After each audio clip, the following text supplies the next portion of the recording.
Good morning, traders. Anthony Crudele here, and welcome to NinjaTrader Live here on March 4th, Tuesday, after another busy day in the markets, and it seems like things have settled down a little bit.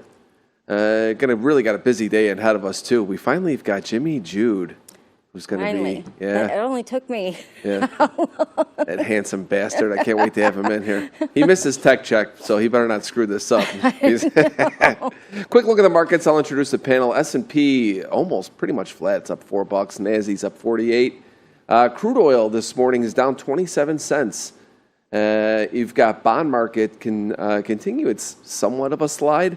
116.29.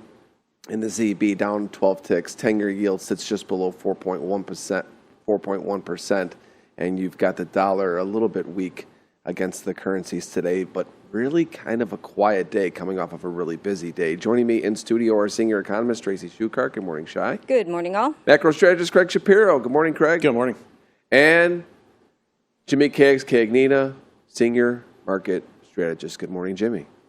Good morning. Quick question. Do we also have Nik Lentz with us today? 25 time UFC top 10? Yeah, he is. He's here with us. He's got to keep Jimmy in line, you know? He's got to give me a line he's got to give me a line on the fight on Saturday night so I know who to bet on. Oh, I think that could be the first question. I've got it. I told you to tell Jimmy to send me the question because I definitely would not remember that. So I've got it. Shai's got it written down, Jimmy, just for you. Just look at that.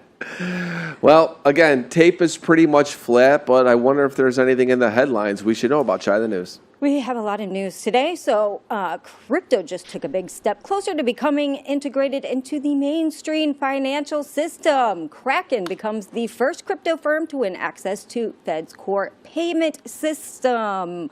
Yay for Kraken. The approval of the master account at the Fed will allow the unit Kraken Financial to handle transactions more quickly and seamlessly for big clients and professional traders. Though Kraken isn't getting the full range of services such as interest on reserves held at the central bank, the approval marks a major win for the crypto industry, which for years has been rebuffed in its efforts to tap into the Fed system. So yay for Kraken. Yay, yeah. Yay for us. Then we have Apollo's Rowan warns of a shakeout coming in private markets and private credit. We've been talking about this a little bit on what has been going down. We had the collapse of Market Financial Solutions that left Barclays, Jefferies, Banco Santander, Wells Fargo, all nursing losses on allegations of financial irregularities. And Rowan had said this will be a shakeout. I don't think it'll be short term.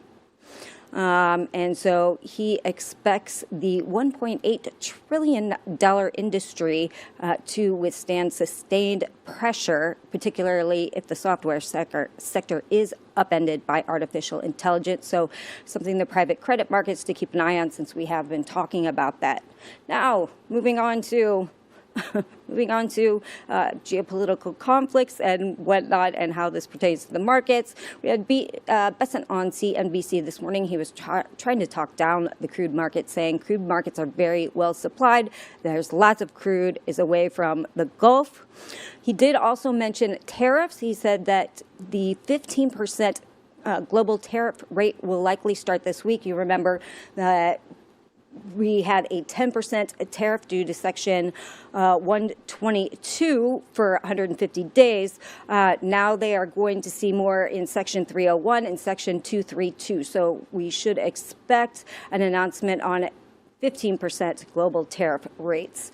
Moving on. How many sections are there? 122, 301? There's a lot. I wrote about it a while back. And then moving on, there was an article in the New York Times reporting that Iranian operatives had made an offer to discuss terms for ending the conflict a day after the attacks began. Crude trimmed its gains on that. We did see European stocks and U.S. indices bounce back on that report. What is, I guess markets are just waiting for some kind of good news, but I would be kind of skeptical of this article, being that it was said to have happened a day after the attack, not this morning. And then there was an article right out afterwards where Iranian official says, we do not trust America, we will not negotiate it, and we consider its supporters enemies. So they were on television in the overnight saying, we never trust the United States. We can prolong the war as much as we see fit, as we acted in the same way during the 8-year Iraq war. So there is that. Moving on, we had a meltdown in Asia overnight. South Korea's market imploded. Kospi was down 12%, following a 7.2% drop on Tuesday. Heavyweight Samsung, SK, Hynix, and Hyundai Motor tumbled the most. The sell-off, and this rippled through a lot of the Asian markets. It wasn't just South Korea, but I saw the experts last night. That one was hit the hardest, and I guess there were signs that things were getting out of control. Margin debt, as well as investor deposits at brokerages, had surged to a new high, with the rally focused on a handful of just big stocks, kind of like we had here in the U.S., and being that they had such a dive the day before, that sort of these holdings were seeing forced liquidation, obviously. Also notable, South Korea virtually imports all of its crude oil. Net oil imports run at 2.7% of their GDP, making it one of the most exposed economies in Asia to a sustained energy price shock. So Nomura has flagged it among the most vulnerable to current account pressures from rising crude. We had Japanese Finance Minister Katayama warned that the government is watching markets closely and stands by to take decisive steps on foreign exchange, including direct currency intervention. So keep an eye on that if you are trading the yen.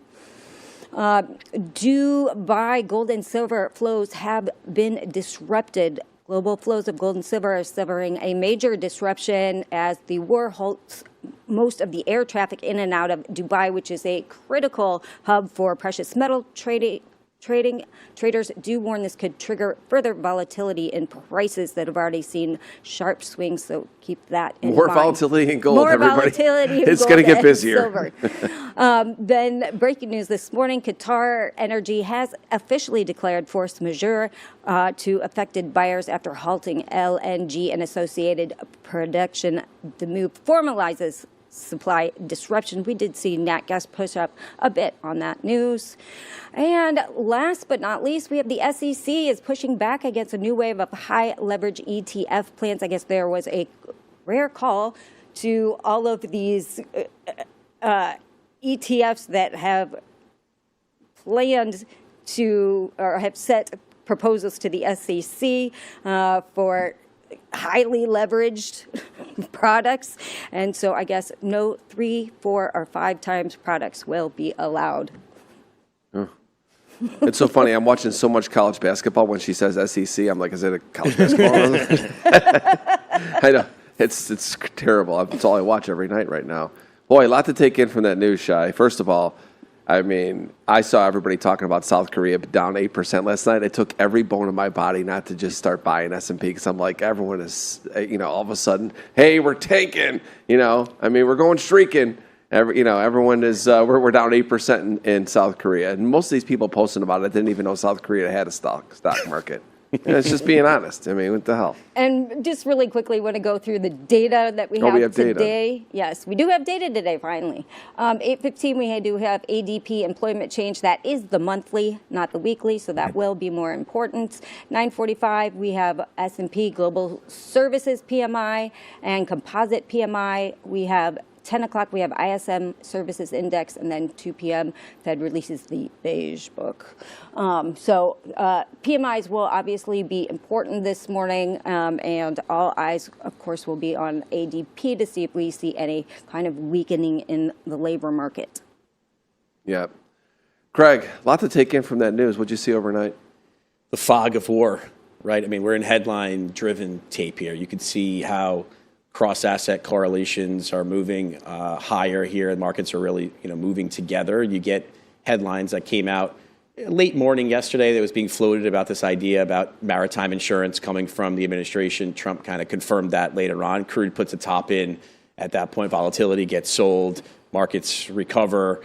And then again this morning with the headline that Iran is seeked out to maybe do a deal, even though this is a stale headline from several days ago, right. But we're reacting, and you see the volatility gets sold, equity indices levitate, crude gets sold, bonds sell off a little bit, the dollar falls, right? So we're here. I mean, we're looking for what you see is the administration does seem to be sensitive to asset prices and to oil prices, right? And so to look at and say, we have this oil market under control. Trump mentioned it yesterday. Besson's out this morning on CNBC talking about we have this under control. Oil is well supplied. We're going to reach out on insurance, even though I know Shai mentioned this yesterday in her afternoon interview, and I talked about it on X as well. Just the dynamics of setting up this insurance program are going to take a while, But look, I mean, if you're going to protect every ship with the U.S. Navy, maybe that's something that'll deter Iran from doing what they're doing. However, this morning there was some news that they attacked 2 container ships.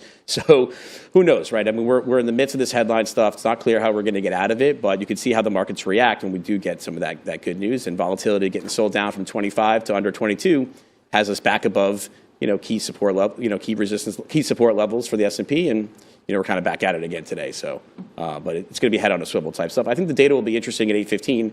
Especially for bonds. Yeah, to determine. Look, we got ADP was weakish last month, but the NFP came in stronger. So it'll be interesting to see how the February data looks and whether or not that can trigger some dynamic within the Fed and their assessment of the labor market.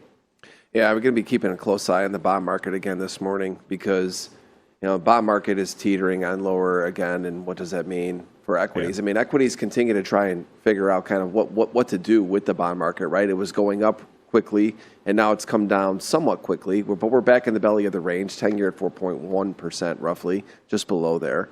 And we'll watch that data this morning. Of course, we'll all be here for covering it. It's only about 2.5 minutes away. Quickly, I want to get to you, though, Jimmy, and cover the tape real quick before this data. Up 26 in ES to 68.50. Boy, we've never seen this price before. Shocking that we're here. NASDAQ up 151 to 24,900. Russell's up 20 to 26.32. Dow's up $1.36 to 48,696. Crude oil off 60, just below, let's say right at $74. Heating oil off 1% to 315. Natty gas is off 50-something ticks to $3, almost on the button. Gold up nearly 80 to 52.03. Silver up 280 to 86.28. Platinum up 90 to 21.66. And copper is at 5.92 this morning. Bond market, again, we'll keep an eye on it. 117 is where the ZB sits down around 8 ticks. Then you've got 10-year yields this morning sitting at 4.078. Dollar somewhat weak against currencies. You're seeing the dollar get weaker as the morning's gone on, so currencies are starting to strengthen up with it. And Bitcoin, as I've been talking about, to me, Bitcoin just looks like a bottom to me. Again, I'm not in it. I've been in and out of that trade. I don't have any spot or futures at the moment, but I still think that Bitcoin's a buy the dip market for now. I think it's got legs. Jimmy, what'd you see? We got a minute. Yeah, I mean, the last 30 minutes, the E-mini S&P is rallied about almost, 45 handles right now. I mean, this is, it wants to get to that. It wants to kind of break higher a little bit. But Treasury bonds, and I'll show a correlation chart in the Edge report, which is very, very interesting. But the bonds right now are not looking good. So I'm getting some contrary data between the correlation and what the bonds are doing right now. But 117 handle is going to be kind of critical right now, and it is looking heavy, whereas the equity market's looking strong. And if you look across all of the markets today, the dollar's weak, treasuries are weak, but everything else is green across the board, including the metals. So there's kind of some, I would almost say risk on a little bit today. It feels like some of the news has been, even though it's negative, it's less negative or maybe, more positive.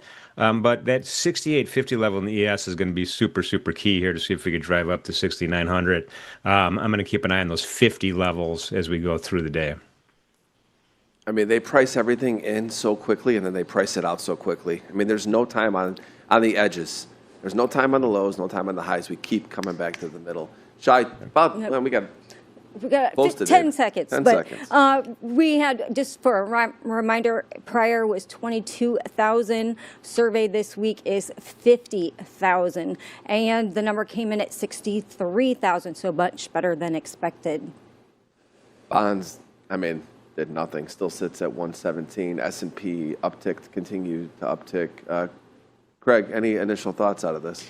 Yeah, a little better than expected. Last month, revised modestly lower from 22 down to 11,000. I think the labor market, the Fed upgraded its assessment of the labor market at the last meeting.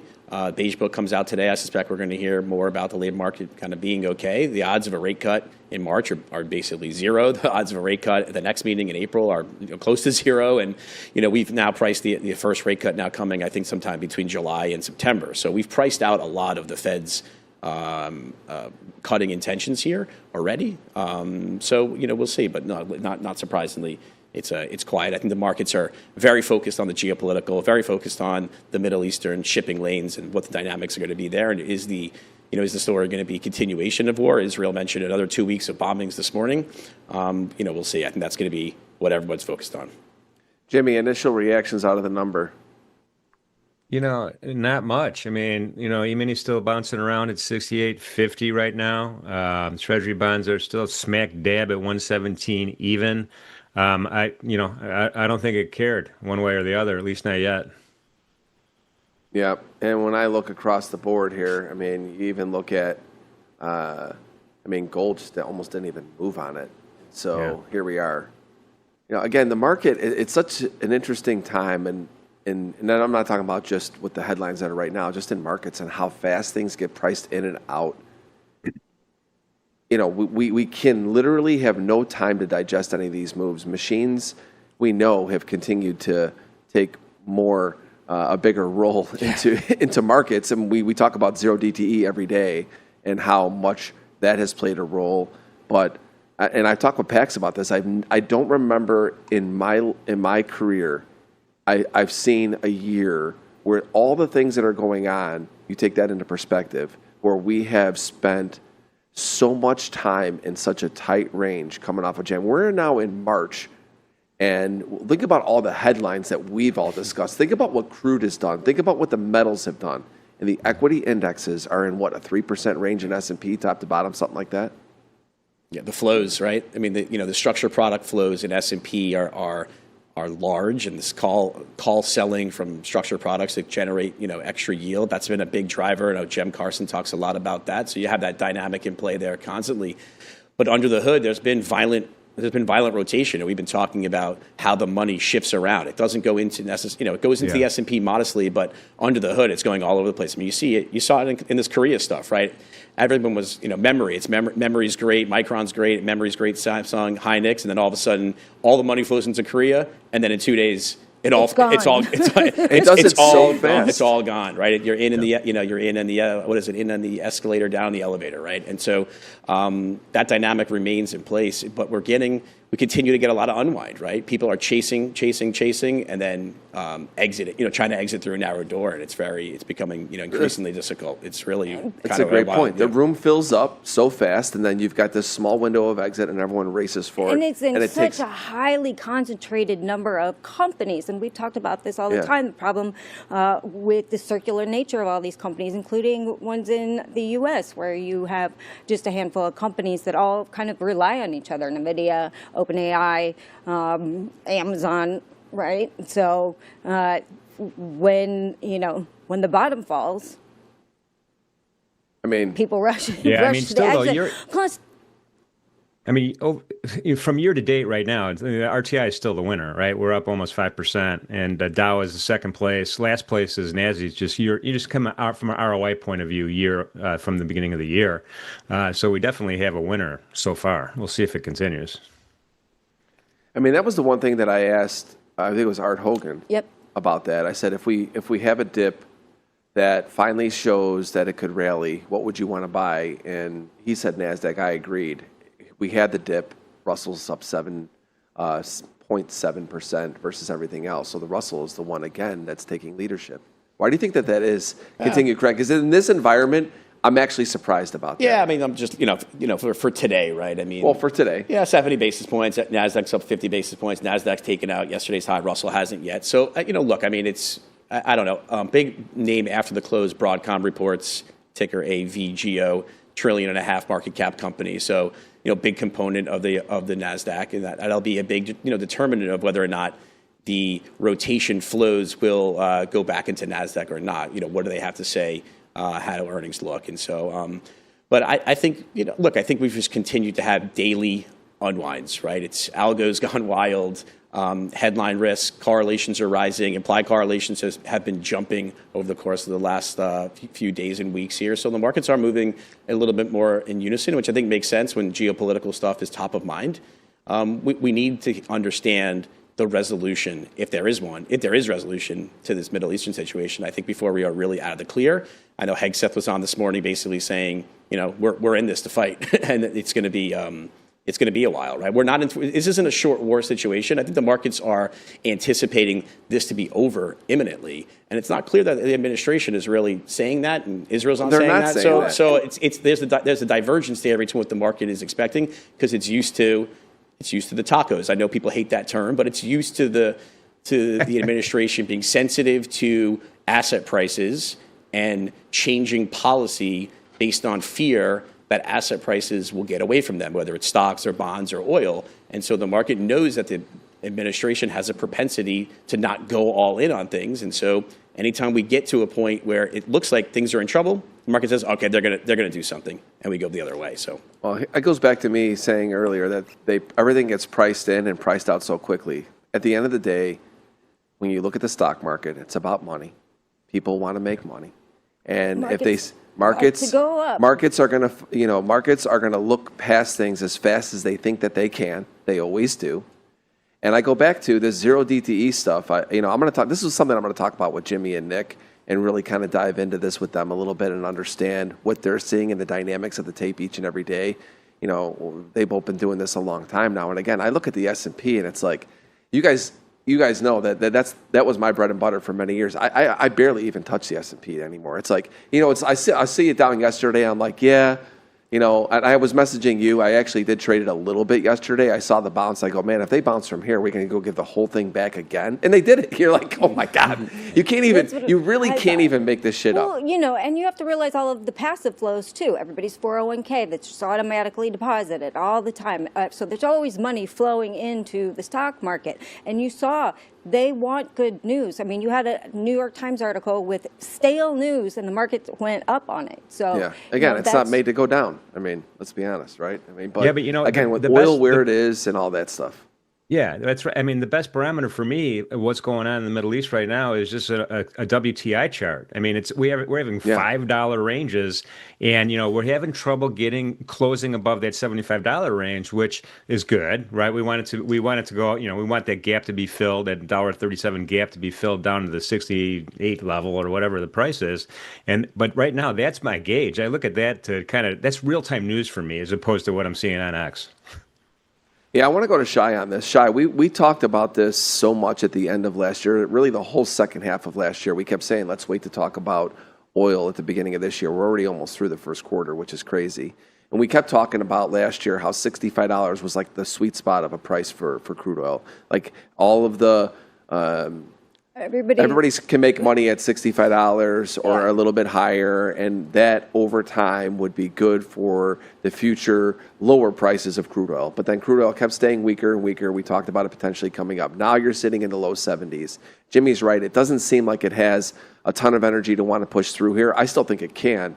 But in these prices right now, first of all, how much good are the oil companies doing with this? And then also, how much damage potentially is this doing with future inflation? Well, let's take these one at a time. First of all, market you need at least 6 months at a steady price level before you see any kind of decision from a big producer on what they're going to do, what their capex situation looks like, or anything like that. They completely disregard any kind of oil price spikes, particularly due to geopolitical issues, because when those geopolitical issues go away, markets retrace back down. And so oil companies are not looking at this by any stretch of the imagination as a comfort zone to them. They're still looking at that $55 oil. That's where their budgets are at. That's where their CapEx level is at, because that's where we were. So, this new range in prices is irrelevant to them at this point. Now, if they stay higher, for 6 months, 9 months, some of them, then you'll be able to see perhaps a change in behavior. But right now, it's not enough.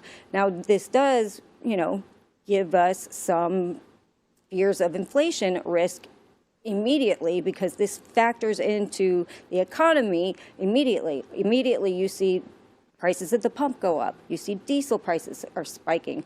Diesel's used for transportation all over the world, moving goods back and forth, as well as, on ships and things of that nature. So those price spikes filter into the economy immediately. So that's more of a worry than, say, an oil company looking at this and deciding what they're going to do in the future. So the little guy gets screwed again. Yes. Well, yes. That's just what let's call it what it is, right? I mean, look, to them, it doesn't matter much for 6 months. You need to see price stability at a certain level. Right. But then the consumer is the one who gets squeezed initially. Right. What a surprise.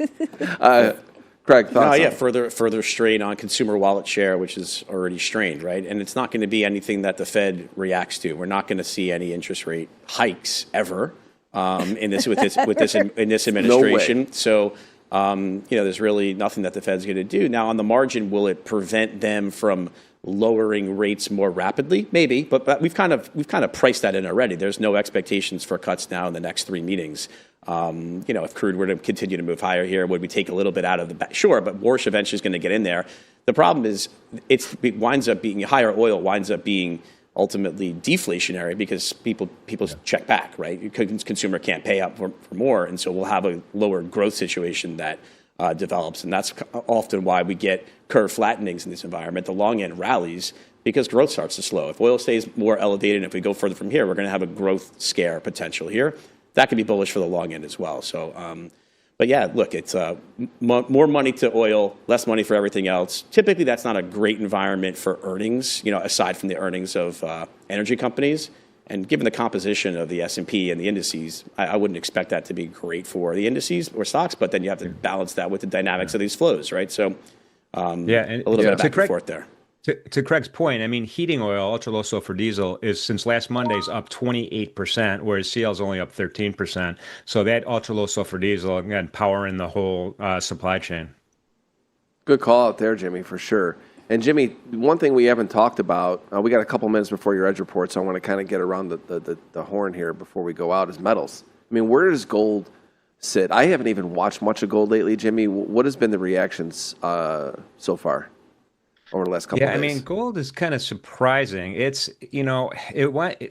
we had a couple big red candles back to back. Today, we're trying to fight back up a little bit at that 5,200 level on a daily chart, but it's kind of sideways bound right now. And we're kind of consolidated ever since, last Monday, right? Pre-war, which is kind of surprising. We're a little bit above where we opened last Monday, but not much. So it's just kind of floating here sideways, I think. I don't know. We'll see if we could make some new ground today.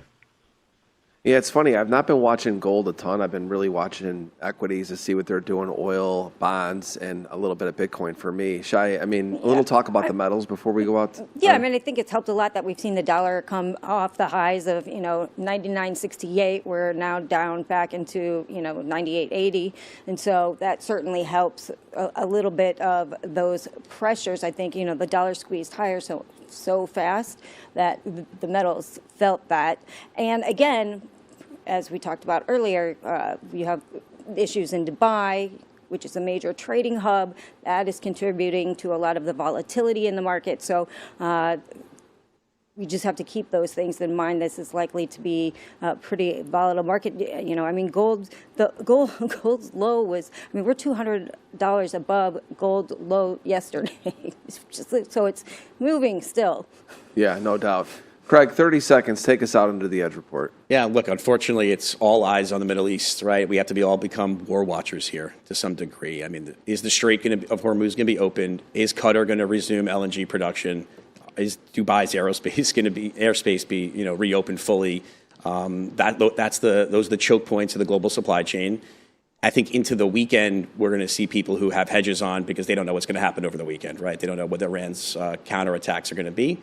It makes it hard for us to break out of ranges. And I don't think anybody believes that we're going to have an administration taco here between now and then. The administration is fighting here. They want to take this to the end. And so it'll be about Iranian reactions. If they start blowing up ships then, this is, risk is going to come off pretty quickly. Again, I go back to the administration is not showing any signs of a taco.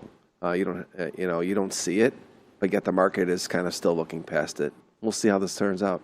All right, everybody, it's about that time for this morning's Edge Report. Take it away, Jimmy.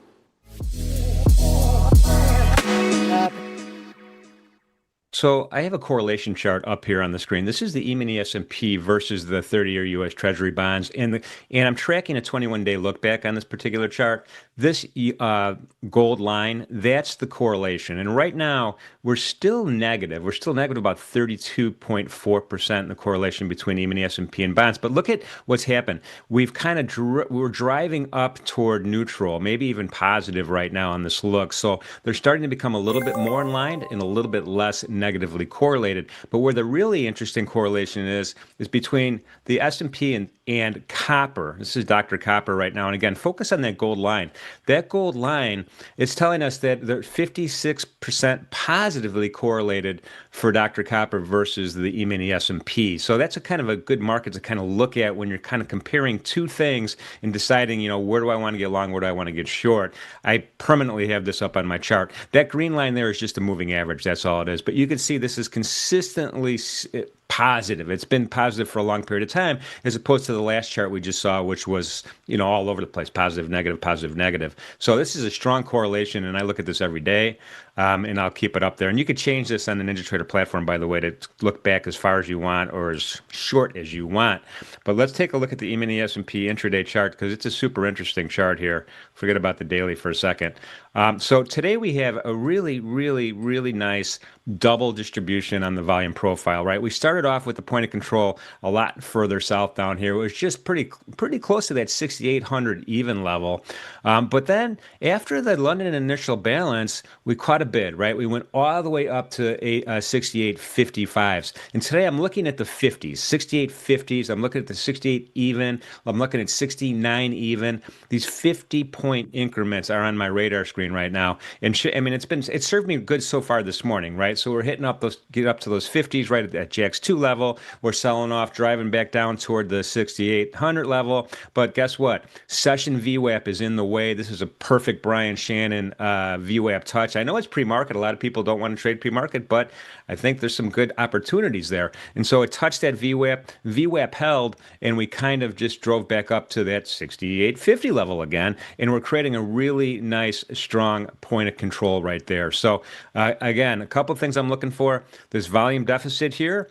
I like to see that divot in the volume profile. That's separating the two distributions. So again, that could act as really keen support, the top of it, or if it does breach it, it could cut through like butter really, really quickly here. So, but I'm looking at that as support right now. We'll see if we get any kind of retracement back to the downside.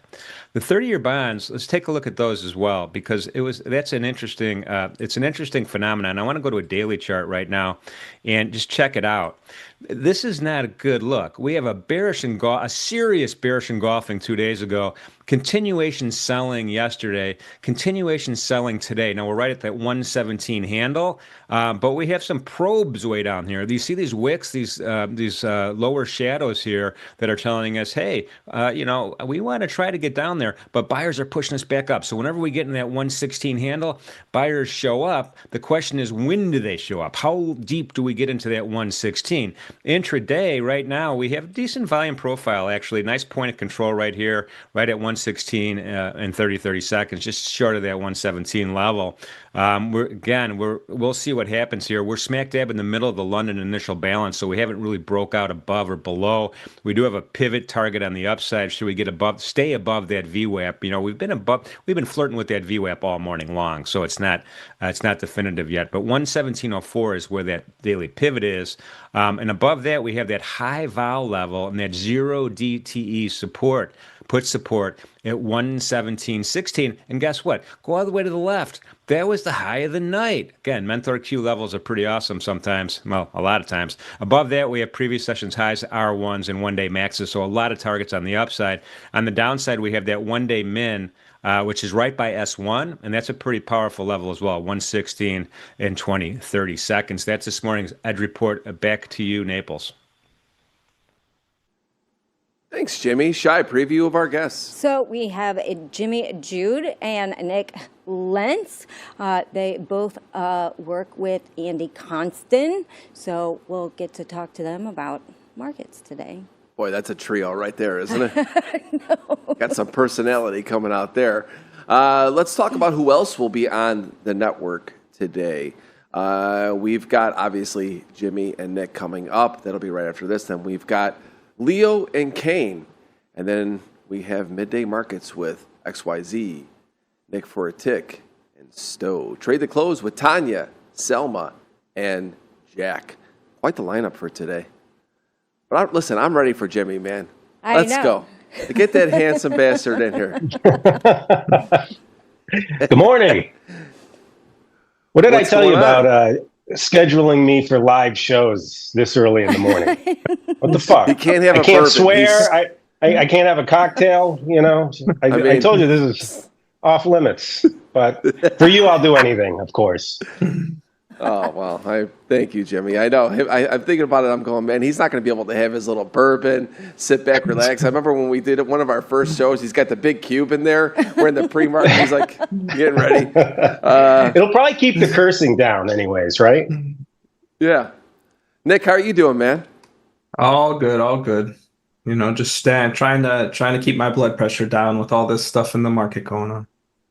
Yeah, I know. And you got to manage Andy. You got Jimmy. He's smacking everybody around, keeping everybody in line. But before we start, sure. we have to get Jimmy's question, Jimmy Cagnina's question. Oh. So Jimmy had a special request for Nick. He said he wants to know who's going to win on Saturday, Holloway or Oliveira. Probably Charles. I would put my money on Charles. All right, I think he's going to Vegas. So Yeah. Yeah, I mean, I would pick Charles for sure. So, well, I mean, I'm going to go to my sports betting app right after this and probably do that too if Nick says it too. I know. So right? we're getting everything here this morning. So, Jimmy, I got to start with you. This tape in the S&P, I put a tweet out last night. I said, if this tape keeps up the way it is, we might have to rename the natural gas from the Widowmaker to the ES because these ranges in the S&P, man, I mean, I don't know. What is your take on what's going on here? It's shocking, you know. I mean, you know, we traded for years where a 20 handle move or a 20 handle range was like, whoo, what a day. 20 handles today, you know, 25 handles. And then it like all of a sudden 50 handle moves were, you know, became common, you know, over the last year or two. But the 150 handle moves, you know, those are hard to manage. This really is kind of becoming the Widowmaker in here. And, you know, how markets are, the more they sweep back and forth and gut all the technicals with these massive ranges and leave nothing in their path, you know, it perpetuates the pattern, you know, because there's nothing in its way, you know. Even today, you know, we're going to probably end up gapping up into yesterday's gap, you know, not a lot of support or resistance either way for 100 handles and, you know, a fluid geopolitical situation. You know, this is probably going to persist, these massive ranges. I mean, Nick, what's your take on this?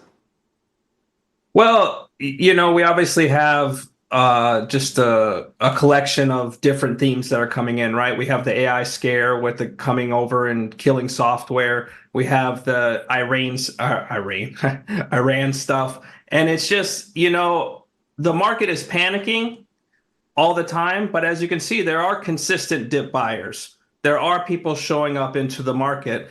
And it just shows that in general, there may be a lot of reasons to sell stock indices. We could have been in an AI bubble. We could have too high valuations, but something that is it's countercultural to the human nature. but war itself is not bearish for equities. And so if we're talking about just sheer equities, there's no reason for ES to sell off on Iran headlines about oil. You know what I mean? In the grand scheme of life, it's not going to affect Broadcom's earnings tonight. It's just not. And so there's no real reason in the long run, if you study geopolitical history on its effects on stocks, you should focus on fundamentals, momentum, and pretty much the sector rotations that we've been going through. And so, you know, it's not all that shocking to me. It's a pain in the ass when we're long some software names that we bought at the lows. We're long some tech, you know, like, so it is annoying when all of a sudden our P&L looks great and then we wake up in the morning and it's right back to where it was. That's a very annoying thing to deal with. But in general, you know, these moves should be more reflected in the SOFR curve. These moves should be more reflected in the oil curves. These moves should be more reflected in the currencies. And the idea that they should bring down equity valuations, it just doesn't make sense. And that's why in ES, you have this vomiting and rebuying of it. I'm going to let Shai talk with you guys about that stuff, but I need to stay on the S&P just for a second and go back to you, Jimmy. Zero DTE, we talked about this, you know, years ago when it started becoming, you know, were prevalent that where every single day they were going to have an expiration, and now you're seeing that across the board. You're seeing single stocks with it. I mean, you have an options background. How much of what's happening on a day in, day out do you attribute to zero DTE? I think the dip buying, you know, in the rescue of these markets has a lot to do with it. I think to break that cycle, you know, the fact of the matter is it's just really easy to cheaply hedge intraday, which kind of the further along you go in the day, it kind of locks up the range and locks up any potential to, you know, blow out anything. And really, you know, to break that cycle, you really have to crush these guys several times and really yoke them and puke them through, you know, those walls to get them to shake the monkeys from the tree and to get them out of the market. That hasn't happened in quite a while, and I think that's one of the things that's attributing to, you know, keeping us in this range, that no fear of you know, taking risk at the lows or no fear at taking risk at the highs is definitely affecting the market. I saw this, you know, the 0 days, it's not really that new. You know, we used to have 3-day knockouts, 2-day knockouts in the S&Ps, you know, weekly, you know, and those started to kind of tighten up the range a few years ago when they came onto the scene. This is just like, now that's like on steroids because, you know, any moron can really kind of throw on a cheap bet at the end of the day. And for now, they're kind of, you know, they've been winning. So it emboldens them. But that will change.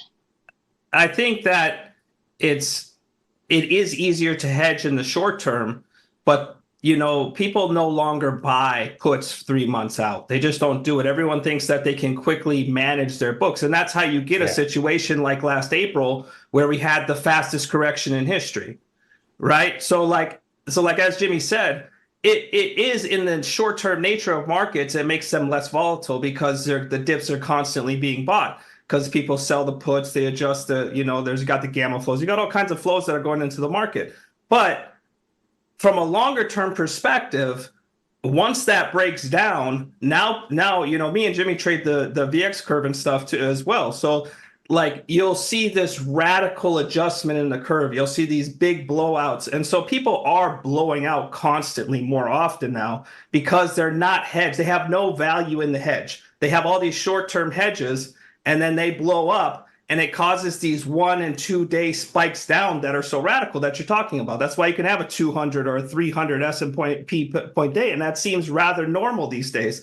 Whereas before, we would just grind lower because people were somewhat hedged into the event. And so we're going to have these long stretches where S&P is going to act more like an option selling program. It's going to steadily go up. It's going to keep going up. It's going to rise on a slow basis. And you're going to have these wild corrections where you correct that extension instantly. And so that's why you're going to have a market that will be down 10%. It'll be down 20%, and it's going to happen quickly. And then we're going to go right back to grinding up to the thing. So that's the option market as a whole has made the steady grind easier, but it's also raised the tail risk extremely. And so as long as you don't get too focused on getting negative, like, oh, this needs to sell off today, and you have like just, you got to extend that time frame a little bit, and then you'll be able to capitalize on the foolishness of trying to hedge an entire book in a day. You know what I mean? Yeah, that makes sense. And to your point about war or whatever, we always used to say the threat of war is bearish, but actual war is bullish. But it was kind of the saying, and you kind of have seen that repeatedly, except for this time. But going on, even though markets have gone sideways, we see a lot of volatility underneath the surface in certain stocks. So what are your thoughts on that? What are you looking at as far as that's concerned? Well, I think the biggest risk right now is, I agree, I've been through a lot of armed conflicts and traded through them, and they're usually all fades and everything. The one thing in this is that's not a fade is if oil ramps hard, because that has really negative implications. We saw that across the yield curve this week. It throws a monkey wrench into the Fed's plans to ease later on this year. That's the risk, and I think Iran knows that, and Iran's trying to use that against us, but they're just not doing it very effectively right now. But it's still on the table. That's what worries me, that the risk is still there in this situation. But I do see some green shoots out there. As much as, one of them yesterday was software, really towing the line and holding the last week's lows, the IGV. Really the price action there looks really good. On a day where it had every reason to puke out, and a lot of there's other individual stocks like ServiceNow, looking a lot like IGV. A lot of the software stocks, they haven't really come completely off the lows, but they are holding the lows in a very volatile time, which is telling me that, the risk appetite is out there to buy this dip. It's not completely nervous and panicky yet. I think if crude goes over 80 at any point, I think we will see panicky and we'll see everything wash out. That's pretty much, that's what I've been nervous about, that scenario where, we get a kind of, I'm not so worried about the way we've been set up the last two mornings in a row, where we come in with huge gap lower, right on support, kind of like, how we used to say, Anthony, a market that starts down big doesn't stay down big. When we were in the pit, everyone would be looking to fade that gap. That's not the scenario I fear in this setup.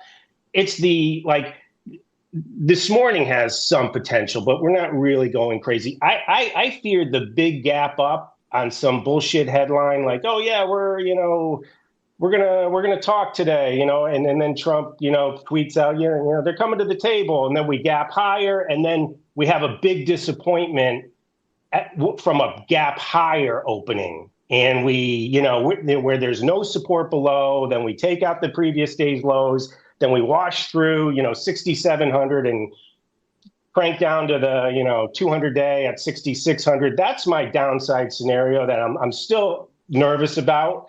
VIX is 2160. That's not cheap. How else do you hedge? Gold is tanking on this in this scenario too. That's not much of a hedge. There's the back of the curve TLT is tanking too during this scenario, so that's not a hedge. So there's no cheap ways to hedge anarchy here, even though a lot of the tea leaves I look out at aren't panicking. They seem like if we can resolve this quickly, yes, we can. Everything will be great. But God forbid we get a bump in the road here. I think we're going to be right back where we were, earlier in the week. Yeah, and Yeah, I like when think we it's talk the. about Go ahead, Nick. when we talk about like the names, the devastation, like that same zero DTE style is happening in the stocks, right? People are just hammering these stocks. They're just coming after them. And that's why you're seeing like a Microsoft down 30%, basically on fears that are totally imaginary, right? I use AI every day. And I can like, you're not replacing Windows anytime soon. You're not going to replace like your Microsoft things. It's just not going to happen. You can't vibe code these things, but stocks are moving so radically underneath the surface that we have this huge volatility while the indices are trapped in this tight range. So for the longest time, all of us, like all of us, we'll say pros that trade, that do this stuff for a living, we have been annoyed at that passive runs everything. That's been an annoying thing. Like, oh, you just buy and hold forever and the central bank is on your side. Everyone is on your side. Stocks are going up. Well, that's over.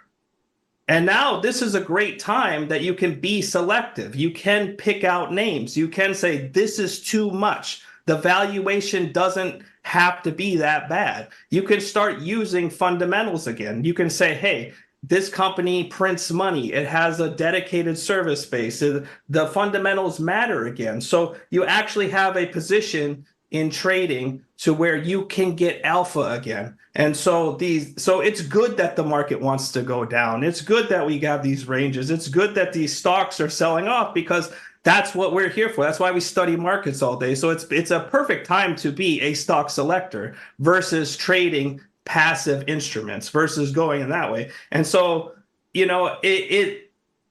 I think people focus too much on the negatives, like especially the FinTwit cycle. It's just like, oh, the market never dips. It's like, what do you mean the market never dips? I mean, something bad happens and Netflix goes down 50%, right? Meta was trading at $80 not that long ago, right? Like we have these stocks that just get absolutely murdered for no reason. And then they go back up and then people are like, oh, I missed it. Like, buy those. You know what I mean? Instead of saying, hey, I'm going to buy ES every day or I'm going to do this, watch your ES charts, put up all your stuff, and then look for the underlying sectors. And we can actually have some value discussions. We can have some other things. You can talk about the overextension of markets. And in general, like hedging and stuff has never been easier in the long term, but harder in the short term, right? Because people don't want long-term protection anymore. They think they can do everything radically, and all you're going to have is a why can't I think portfolio insurance type thing. You're going to have a 1987 moment where nobody can hedge, and we're going to have one of those down days, and we're going to break every circuit breaker on the way down. So you just have to be ready for that, but you have to be selective and buy it. But that's my view on the devastation in software stocks and stuff like that.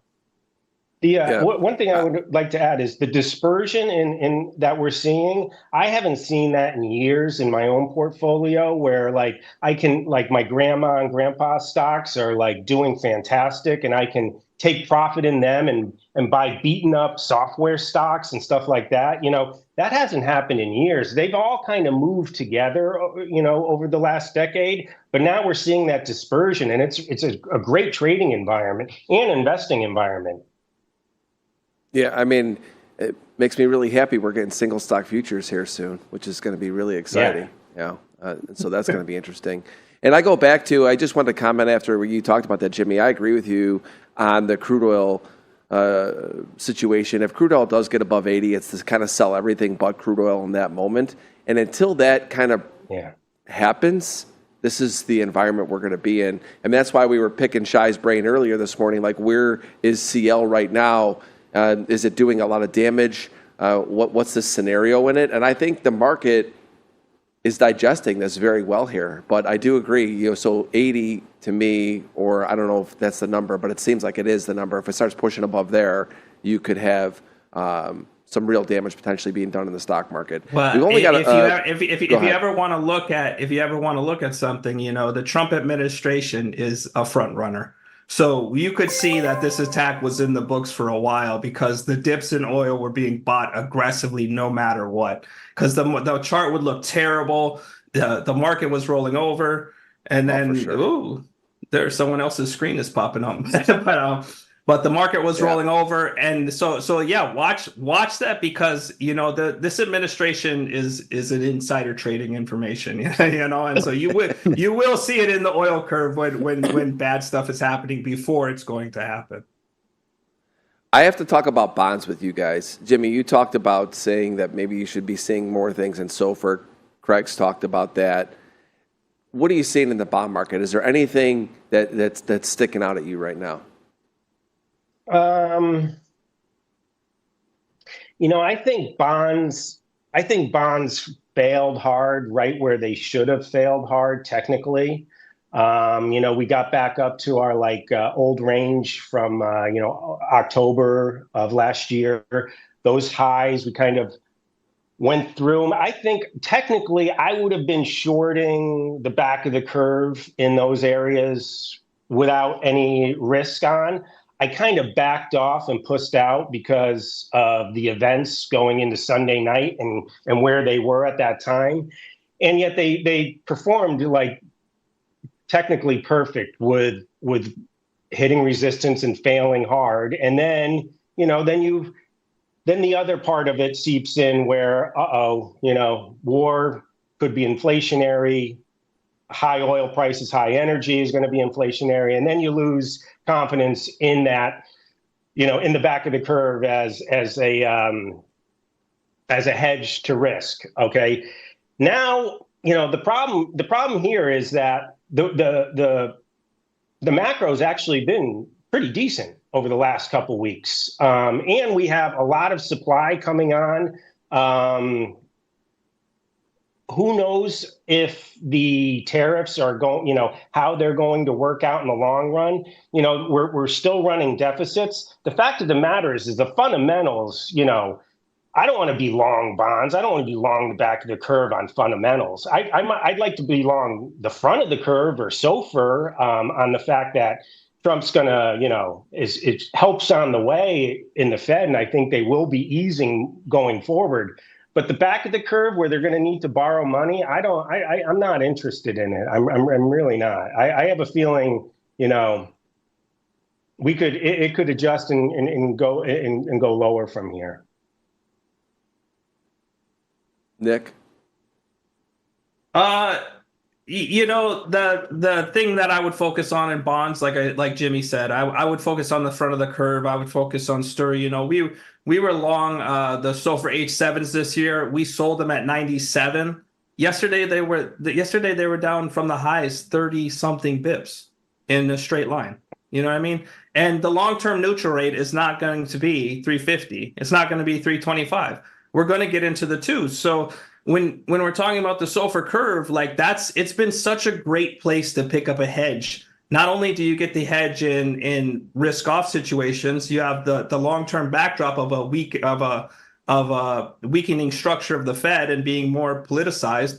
And you have multiple ways to win in the front of the curve. Whereas Jimmy said, do you really want to be long bonds into an oil crisis, in an inflation outbreak? No, you got to be really careful. You got to be really, really careful. And that's why you see things like gold go parabolic, because people just don't want to deal with duration. They just want to go somewhere else. And it makes sense, because you certainly don't want to get trapped long bonds in a situation where inflation comes back, or you have a ship blow up in the Strait of Hormuz. It's just not going to be good for you. So I'd stick to the front of the curve, and I like the SOFR curve myself, but you could just roll out short-term paper if that's what you need to do. And they're handing you the SOFR curve in spots super cheap right now. Yesterday was a gift to wake up and see March 7s trading under 75. And that was a gift because they didn't stay down there that long, but that's such a no-brainer when you wake up in the morning and everyone's shitting their pants and then someone hands you a life preserver in the middle of a shit show. It's a little bit shocking, but that's, that's why I missed it yesterday. Cause I was like, are they really doing this? This can't be real. You hesitate because everyone's barfing, but those guys are barfing probably just because they entered a little too early. And, and fucked up their entry. And, but that's a gift in these situations. It probably still is. Yeah.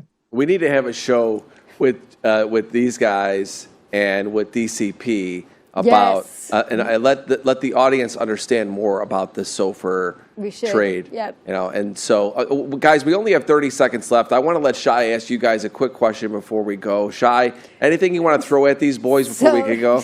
No, I wanted to ask Jimmy because he was on NYMEX before. But are you surprised that oil hasn't spiked 280? Given I am a little the bit. backdrop. I was originally. I thought, we definitely had, on Sunday night we could have gotten up there. But then when you think about it, think of what happened in Venezuela.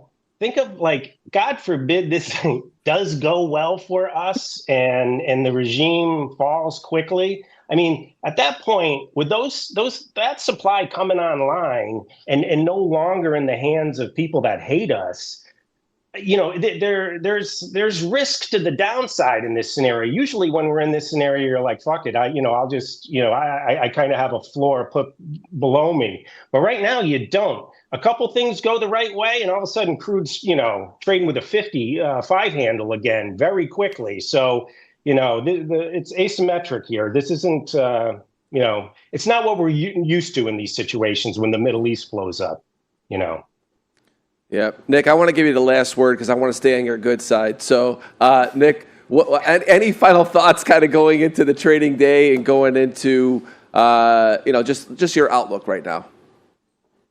I would just say extend your duration, extend your trading time frame. And, one of the most important things right now is to not get too heavy on one side or the other, because, you're just going to wake up and you're going to be in a bad mood when it goes the other direction and you're going to get chopped up. And in a headline driven market like this, the price can literally go anywhere. So just buy selective dips, buy value, and don't try to chase the passive investing because it's going to bite you in the ass.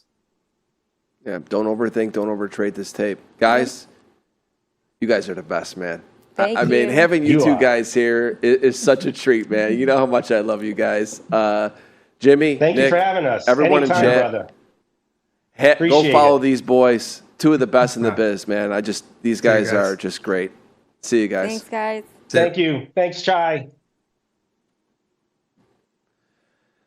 Final thoughts, Shai, before we let you go today. Yeah, so just, today is no different than any other day so far this week. It's a headline-driven market. Anything can happen. So, be nimble, keep your stops tight, and also, no position is a position. Don't force a trade if you don't have to. Not for the people on this stream. They're always in trade, Shai. Well, be careful because at any minute you could have a headline that could derail this market in either direction. So, no doubt. I mean, my thoughts coming out of those guys is just, again, it's so easy to overthink this tape. 100%. And, you look at it, guys that are hyper focused on all the different moving parts of these markets right now, and you see, how and what they're focusing on, and they're not overthinking it. It's just everybody slow things down, right? Come in. Let's see what the tape gives us. Yeah. Take a deep breath. Yeah. All right, Shai. I'll see you in chat. Thank you. All right. Thanks, guys. All right, everybody. Of course, a busy morning here on NinjaTrader Live. Make sure you hit like and subscribe. We're chipping away at 200K. That kind of rhymed there. I didn't mean for that to. Shai's looking at me like she's like, he's a total weirdo. No, but in all honesty, we're going to be 200,000 subscribers here soon. Our 1-year anniversary of the launch of NinjaTrader Live is on March 17th. You want to make sure you stay tuned for that, so never miss an episode for that. Again, recap this morning. You guys saw everything that we talked about. Quick look at the markets, then we're going to bring in my boys, Kane and Leo. Gold is up around 60 to 51.84. We talked about how the metals continue to show strength, especially in gold.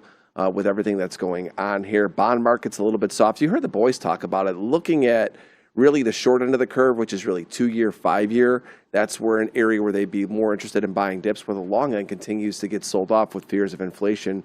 Crude oil this morning did back off a little bit, though, 74.25. And you heard all of us talk today about how $80 could be that kind of that tipping point, price tipping point that really could start spill into equities. And you heard Jimmy his final thoughts were, you know what, if everything goes okay, you could see oil come back down into the 50s quickly. Again, oil, I think, is going to be a very busy market for day traders. Make sure you look at micros as well. And again, dollar a little bit weak against most of the currencies today. Nothing super exciting, and Bitcoin continues to catch a bid, which I think Bitcoin now is showing signs that maybe a short-term bottom is in. But we're going to see what the boys are going to chat about today. Let's get ready to trade the open with Leo and Kane.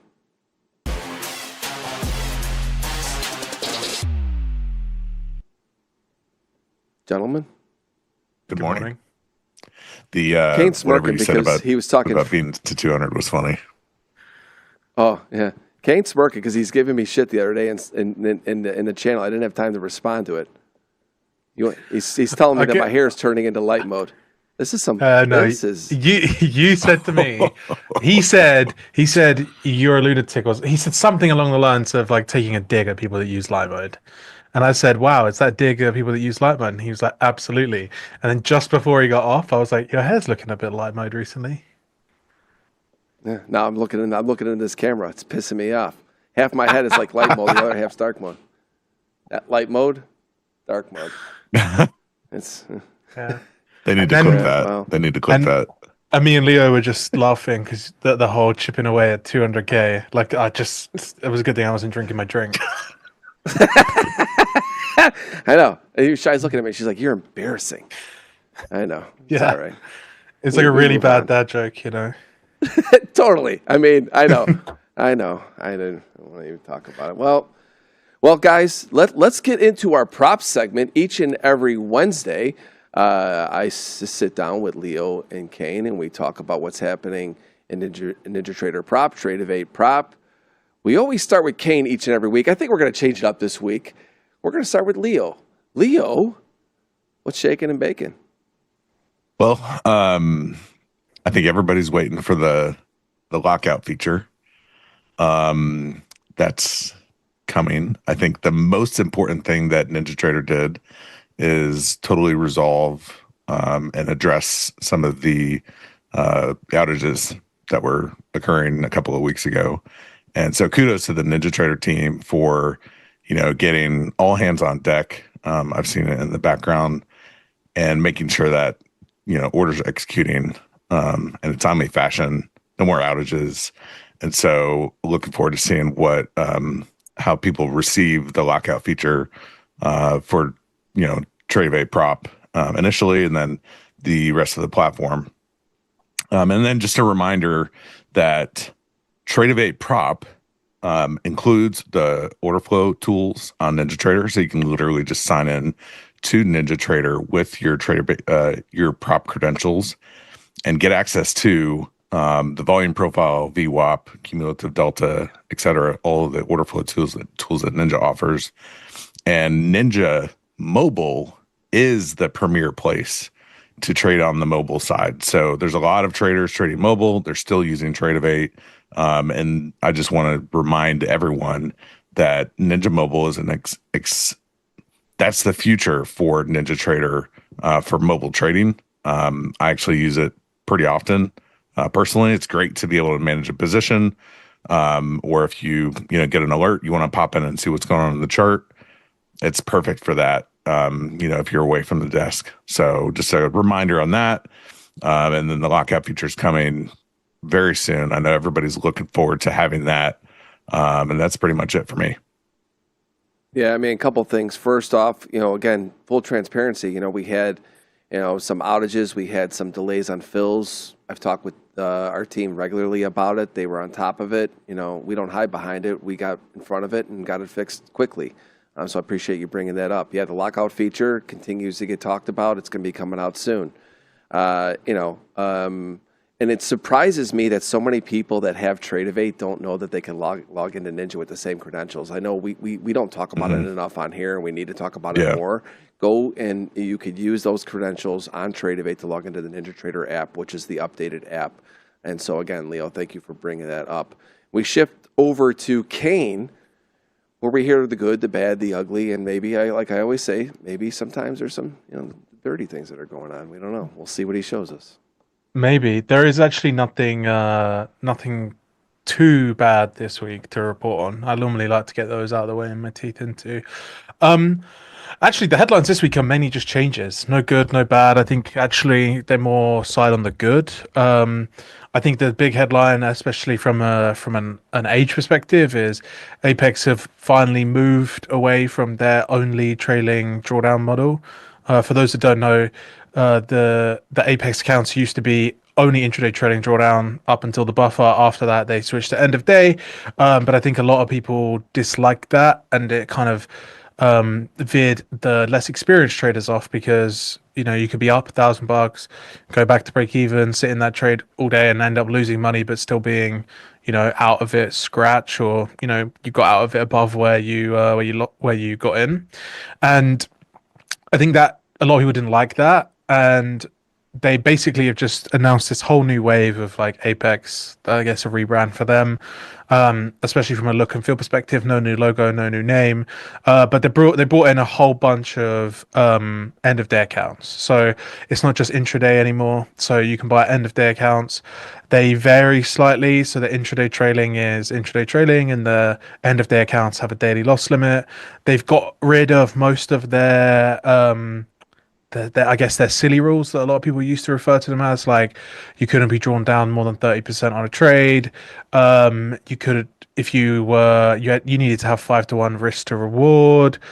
All payouts were manual. Like all of these things, they're moving to more towards I guess a modern way that a lot of the new props have introduced in terms of automated approvals, a dashboard that tells you all the little granular details about your trading, why you haven't passed, why you have passed, and all of those things. And ultimately, I think for a lot of people, it's a better move. I think some people are not gonna like the changes, but that's the reality. Some people just don't like Apex. I'm a little bit biased, not through anything other than getting paid a bunch of money from them through my trading performance, not through anything else. Yeah, I mean, look, it's like I kind of have the same wordage to everybody. Is I can't really say anything bad about them. I followed the rules. I knew what I was getting involved in, and I made a bunch of money, and I'm happy for it. And then the other thing outside the back of that is, and actually before we go on to that, is the I guess the one negative about the Apex thing is that won't be possible anymore. The $1 million payouts, the $2 million payouts, all those things. So they're actually probably not going to happen as much, or very infrequently now. After you get to a 6 payout, it will be a move to live or go back to sim via a call off period, like a lot of the other props have introduced. And talking of, I guess, the newer like props, the more exciting props, Lucid, they also announced some major changes. For those that didn't know, Lucid announced the Lucid Black program recently. It came with a bit of hate, a bit of backlash. First, a bit of muddy water for Lucid. I think they've rode that storm pretty well. AJ got in front of it and said, "Okay, fine, we hear you. Whichever plan doesn't sell the best over the next couple of months, we're going to get rid of." And ultimately, they have decided to sunset their black plan. I think they've learned the hard way. I personally, I liked the plan. I thought it was a really good plan, but again, a lot of people didn't. So they've basically merged their Lucid Pro and Lucid Black plans together. So it's a 1-day eval, payout every 3 days, improved payout structure. You can earn more money, and I guess it's just the best of both in there. And to be honest, I like that plan more. And then the other thing at Lucid that changed is the new live plan. See, actually, I'm a probably rant about this one a little bit. The thing I really liked about Lucid was their live plan was going to give traders serious ability to earn money in live. They were going to give you a bunch of money, you could earn a bunch of money, and you could just basically make as much as you wanted. The reality is the industry fucking hated it, and I don't understand why. And no discredit to Lucid. They're giving the people what they want. But the new live bonus system is basically going to mirror again the standard, I guess, from a prop firm perspective now, where you get the drawdown deposited into an account of a balance, and you get 5 accounts, and then you have a route back to sim. So instead of having a large live balance where you can trade in live and do those things, you now have a smaller live balance, but you're able to go back into sim. Personally, I'm for and against it. I really liked the old Lucid Pro live plan, but again, a lot of people didn't. And I also understand that a lot of people that do get there end up losing a lot of money. So I understand that for the firm, it's also to protect them, which I completely get. And as a result of that, that means that, the sim farmers that exist, the people that know how to, trade props, stay under the radar of being moved to live, that means that Lucid have to bring around a plan to, stop these 5, 6%, 7% of people ruining it for the 95% of people that would make some of these plans unsustainable from a cost perspective. So they brought around the Lucid Max plan, which means basically the people that are consistently making it to live blowing up, or making it to payout 3 blowing up, not ever getting to that live check, and consistently going around in that sim circle, they will have a special designated plan where they do an eval and they go straight to live once they pass the eval. It will be an exclusive thing. You won't be able to purchase any other accounts. I would like to see more information on that once that hits the market, obviously. But overall, I think the changes at both of the firms this past week have been, I think, pretty well received. I think it was time that Apex brought out an end of day plan, and I mean Lucid are they're just hot right now. People love them. Their flex plan is so good, and any other plan they bring out after that is it's in the shadow of the flex plan. So I'm excited. Each and every week I learn more and more about the space because of you two and bringing me into this world more and more. And what's incredible is like the ebbs and flows of it, right? The changing of what they're doing to help the customers. I mean, you see it more and more, right? I mean, these businesses are trying to listen to the users and find the best way to, again, continue to grow the pie. You look at what Lucid's done. I've had AJ on the show. I've talked with AJ, great leader. I've had Simba on the show, great leader. I've spoken with some of the other ones as well, from Take Profit, great guy. These guys want these traders to succeed. And, you still, when you think about it, it's still really new, right? It's still a really new business. It's not been around that long. And you're going to have a lot of this back and forth and figuring it out. And it's good to see that there's constant change to adapt to what the traders' needs and wants are. And so I appreciate you guys taking me into that world each and every week.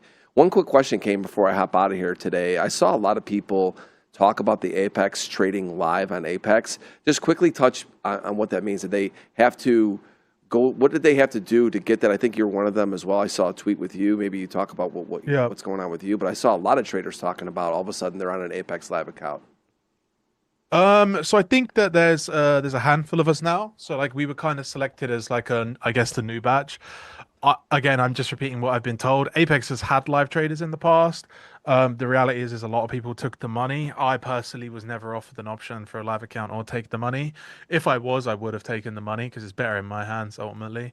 And then, they approached me recently to offer me a live account with them to basically go through the process of onboarding and, helping them build out that live program. I'm not incentivized in any other way other than the fact I have a live account with them. So there are more people, me and JCap are one of them. There are more people onboarding, but I think around these new changes with Apex is that more and more people are going to be moved to trade live with them because historically, and I guess visually, Apex has not had the best they've not put the best visibility out there for people to see that they trade that people do trade live for them. So I think it's a mixture of good marketing for them, but also they're trying to evolve. And I think they're trying to show people that they want to evolve and they're not, stuck in the 2000s like their old website would have alluded to. Yeah. Again, I think that's a good thing. More people trading live is a good thing. I mean, that's the goal. Yeah. Boys, thank you guys so much. Have a great trading day. I won't be here next week. I'll be out. So I'll see you guys in 2 weeks. Holiday? For Part-time? work holiday. Part-time. I mean, you're basically a part-timer now, Deli. It's not often we see you, Yeah. I'll be at a gym, then it's you, then it's someone else. We're the cost outs now. We just get what we're given. Yeah, I might be in Boca at a conference. I don't know. I got to be there, So tough. Yeah, I know. All right, guys. Have fun today. I'll see you later. All All right. right, Deli. See you later, Have a good brother. one. Love you. Bye. How you doing, brother? Right now I'm cold because I turned the AC down too low, and Oh, that's the worst. I may have to go adjust that here in a minute. What about you? I'm good. I can't complain. I'm currently celebrating my Bitcoin buys from $8,000 ago. It's up Is nice. Bitcoin mooning? Oh, it's say mooning. It's up 5% on the day. Probably Oof. it's a nice little breakout around these lows. I bought like 65K. It's up to 72 now. So I mean, you were talking about buying Bitcoin at 65K for like, I feel like a the while. last 5 months. Yeah. I'm like Bitcoin 65K. I'm gonna start buying. I bought quite a lot in these. I guess like a month down here. It's just been in these Feb lows. So yeah, it's nice. Payday came around and I just chucked basically all of it in there, and it's now up. So Has anyone learned how to open a position and activate the NinjaTrader position tracker? Every time I try to use it, the file made from an older version. If you have an older version of the position tracker, you can export it, remove it, and then close Ninja, reopen it, and then re-import the new one. Just a quick tidbit there. All right. What are we looking at? I'm eyeballing this. We've got some red folder news at 10 a.m. PMI, services PMI. We are just above the week open. Looks like we're going to open with a small gap. I would almost expect this little gap to get filled, but if it runs away, I'll be willing to jump into a long right at the get go. But I'm not I don't know. We'll see how the open shakes out. But I'm going to be watching for that 10 a.m. news. We're right in the middle of this fat volume profile. So you are currently on a higher time frame. We would be diddling in the middle here. So it could be very, very choppy to start, but we'll see what we get. What are you seeing?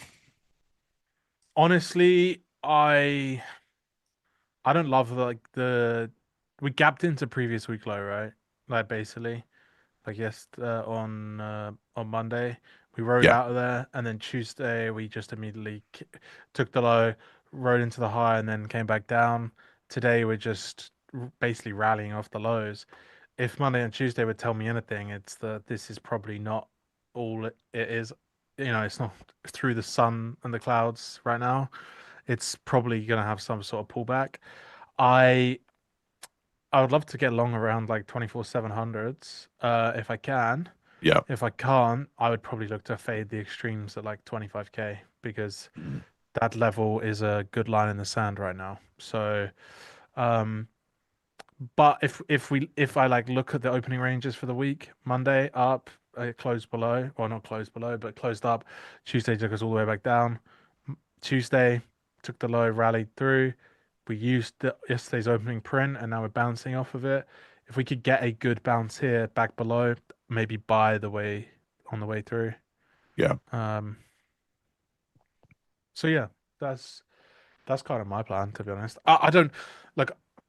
I'm not desperate to click the button right now. I think there's just so much going on in the markets that it will get clean again. And if I cut myself up in the middle and I take a few good winners and I'm then back to break even, I'll kick myself for being impatient around here. Because it's not the prettiest. I can frame it either way. So I will just play it either way and wait to see what happens. But overall, gun to my head, I'm expecting upside. I would like a good spot to buy it. Yeah. Yeah, I think higher time frame, we had this low, it got rebid around the 520s, overnight. Is that overnight? Is it tonight, overnight, 520, yeah, 499. So these lows down here, overnight is kind of a whole of this low right here. And I'm looking at this going, okay, we rejected the mid of this big build, found buyers on that rebid area. And, maybe we're going to traverse through this volume node here and go peek up into this low volume node and see what we do here. We could sell right here, or this would be, if we break out from here, a nice clean break that would, I would assume, take us to new highs from last week. Yeah, it's do or die right now, isn't it? It's like get through or die for me. So yeah, no, it makes sense. But I would, like I said, like 24,700, like starting to approach like this, I guess the value area lows of that area. Yeah, it's a nice spot to have a couple of stabs at some longs, right? At least from a volume profile perspective, like you're explaining. So pull back from here, 700s, long 700s, trade 100. That'd be nice. Technical trader, this is a 4-week profile. Do you know what Apex means by no payout denials? I'm sure there is some really, really shitty joke here, but no. Obviously I assume that it means that they're not going to deny any payouts. Oh, I can make my volume a little bit louder. Yeah, that should be better.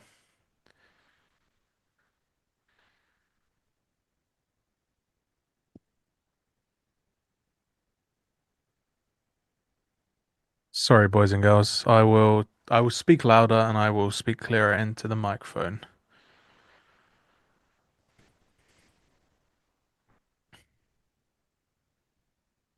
F1 this weekend. Yeah, I watched the Drive to Survive. I binge watched that over the weekend. Did anyone else binge watch that? That was a good watch. And I felt bad for Christian Horner. Yeah, they're the 32nd OR. MEA. I felt bad for Christian Horner, which, to be honest, I thought that like I probably could never do that. But they really were able to make it seem like he was a good guy. You know? Fuck that guy.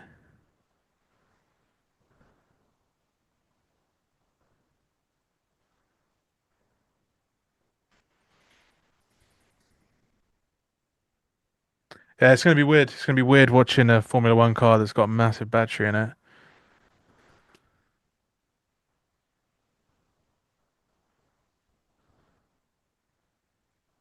Oh yeah, it's Apple Formula One. I saw that. I saw a job advert for that actually, believe it or not.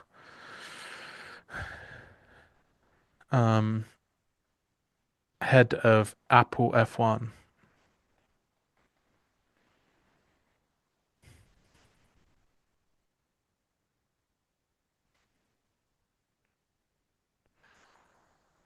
Where am I that I need AC? You guys are so curious about my location. Yeah, where have you gone? Yeah, where am I? Where am I? Are you in no, the it was cloud? actually, Are you in the cloud? It was in the 80s here yesterday. So I turned the AC on. And yes, I do need a Wi-Fi controlled AC. I get that. This is upstairs. My office is upstairs. It's the only room up here. And so yesterday I turned the AC on because it was hot, and then I left it on, forgot about it, came upstairs this morning. It's now cooled down overnight and it's just cold. This should be the point where you tell everyone that you're actually trading out the back of a van in the middle of the Vegas desert. Well, I didn't want to say that, but now that you've, said on Yes. Starlink. Yep. Yeah. One of one. It's so that he can see the volume profile, like the level 4 volume profile. The volume profile goes from 1D to 3D. 5D, it touches you. Yeah, it actually comes out of the screen, and I can see the actual nodes. If Leo's got a black eye, it's because someone fat fingered too many contracts. Anyway, how do I feel when an A+ setup fails? It depends, to be honest. I don't want to sit here and be like, oh, like I don't care, because like if I haven't traded in a while and I've sized up on it, or I'm on a heater and it fails, then I'm probably a bit bummed. But like, I just have to accept that it's one of those things. Like, I can't get too down about it. It's just I have to be the risk manager. Anyway, we are coming up to the open right now. 5 seconds, boys and girls. Like the stream, please. Thank you. Like and subscribe. And good luck.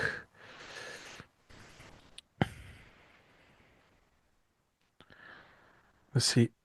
Honestly, I'm so sized in on Bitcoin. I'm paying more attention to that chart recently. Kane, it's just we're gonna watch Bitcoin. We're just gonna watch Kane's position in Bitcoin run. Yeah. Honestly, at this point, yes. Okay, they took up. Woo! So this is new high of day? But obviously that just doesn't matter because it would always be a new high or a low here, right? Here, yeah. I'm just trolling you. I know. Just going with it, you know. How old were you guys when you took your first trade? Honestly, if you ask me actually how old I was when I took a trade on an asset, it would be like 18, 19, right? Was it trading though? I would have been 28 or 30. Yeah, I wasn't trading at that point, I'm afraid. I'm old. Fuck me. Is this a 100-point opening range? First 30 seconds, 100 points. 840s to 950s.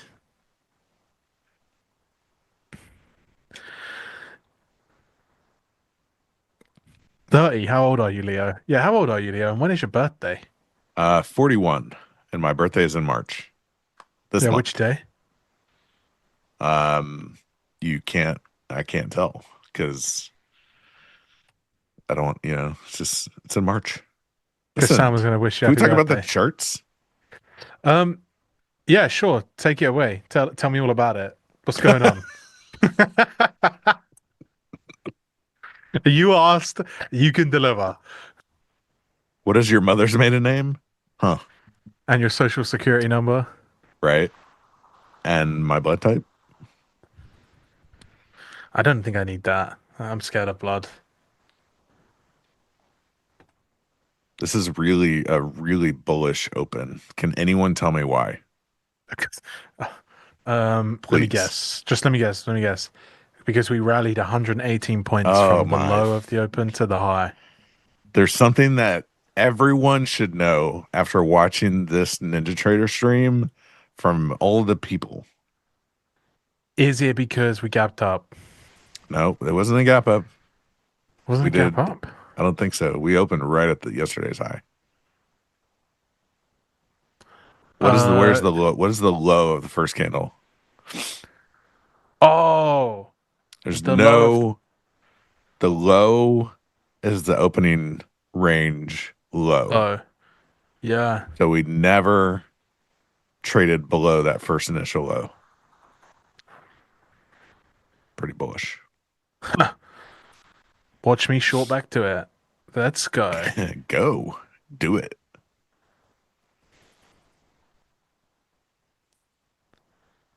Jeez.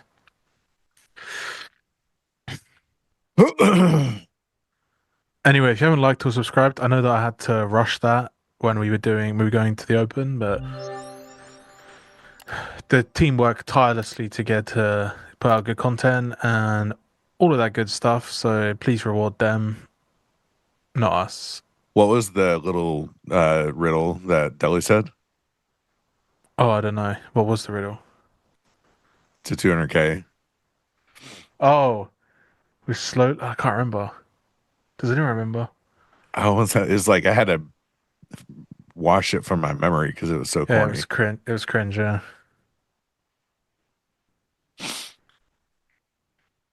Wow. Damn.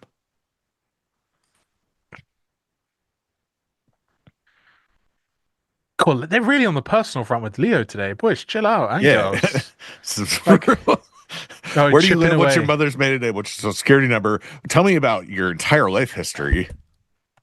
And can we talk about that versus trading? Chipping away at 200K. We're not We're not. We're not. This is not the trade the open with Kane and Leo. This is therapy with Leo now. Man, I don't need it. Uh, you sure? I've tried. Didn't Uh, work. Thanks, Dad. Kane for the Latest trading. colonoscopy results. Lane, what is your real name? My real name is Kane. Lane. Hey, Lane, what's your real name? Kane. Yeah. People don't believe that, but my real name is Kane, yeah. I hate these opens, chat. I'm really sorry, but I absolutely hate like 100-point drives at the open. I'm with you. Honestly, every person I've ever met named Kane is a legend. I've met no Kanes in my life.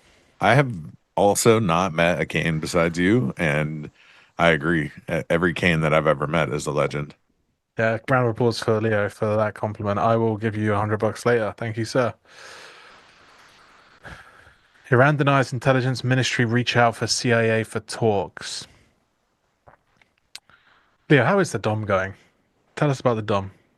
It's pretty aggressively on the buy side still. I mean, we are rotating down here, but they, the buyers are making their presence known. I'm actually considering just kind of punting along here. Yeah, that Might makes as well do sense. it. Lots of buying, lots of selling, not really going anywhere. Give me some room. Oh, it's going somewhere. It's that 40 lot just came on. Bang. The guy's Bang. trying. He's trying. He's like, I'll get in the way of this. They're like, thanks. I'll take that. They're gonna snap me out, and I'm gonna have to get back in. Okay, I'm out. I don't mind taking a few stabs at these longs. I mean, we did reject from like a very important level for me, but give it a minute. Have you been paying attention to oil? I don't really pay attention to any other markets lately. Yeah. The NQ is just moving so nicely. I agree, actually. There's so many opportunities. Leo long at the mid. The mid's not there yet because it didn't trade above. Yeah, my opening range thing is broken, so I don't even know where the mid is. I want to get long. The mid Let's is, try this. I think it's right here, actually. Here. Yeah. But the thing is you haven't traded above it. So 903. Yeah. I mean, my thought here is that we have a bullish open. We're kind of pulling back to the middle of the range that we've created so far. So I just want to trade in the direction of that bullish open. If I get stopped out on this, fine. I'll take a breather. Yeah. I mean, super low time frame. It looks like a good spot to try and buy here.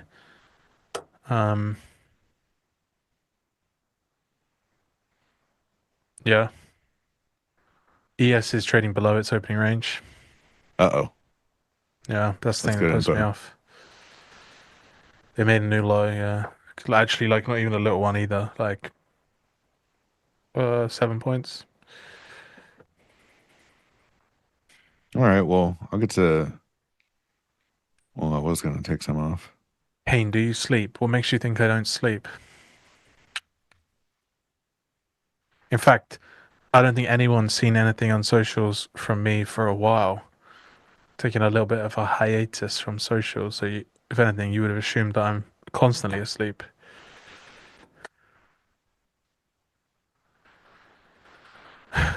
If NQ could get low, like actually trade below 871 here, Alex is right. I probably would look to short this actually back down into some of this meat of the move up.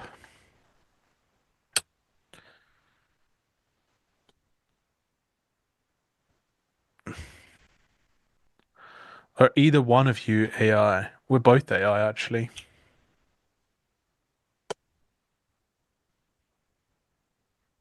I think I have an internet issue. Oh yeah.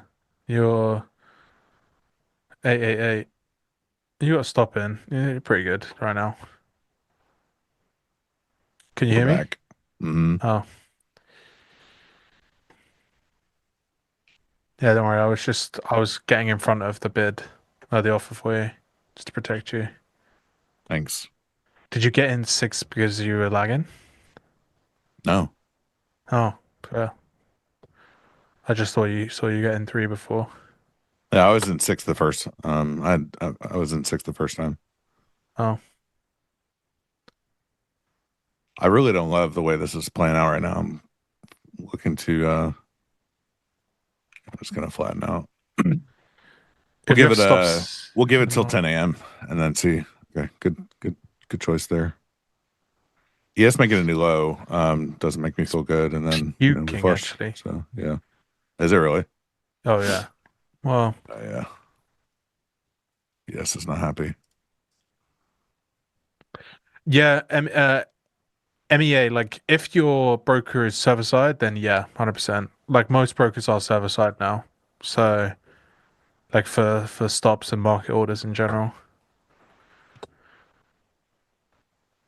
Oh man, this is gonna be gross. I would actually look to short 871 if we get here. The reality is I'm gonna have a pretty tight stop. I won't be able to cover the high.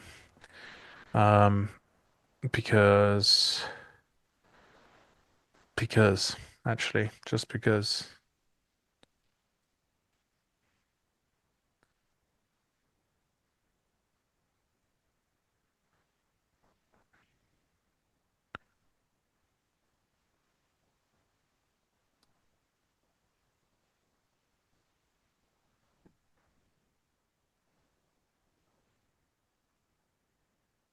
Leo, when is the DOM going to be fully released?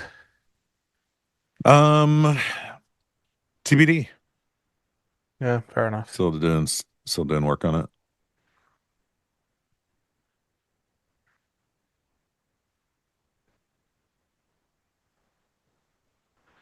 Please don't go without me.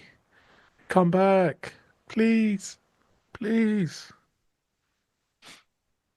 Where would you get short here? 871. If we trade 871. Mm-hmm.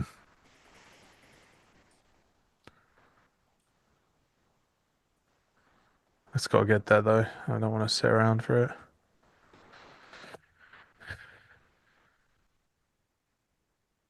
Oh, would have been close. Maybe I should just leave it on.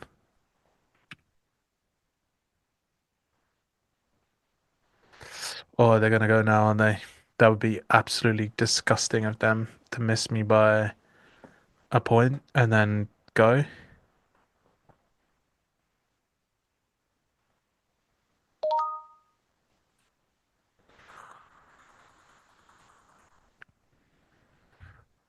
Got news in 2 minutes? What's the news in 2 minutes, Leo? Services PMI. It's on 2 minutes though.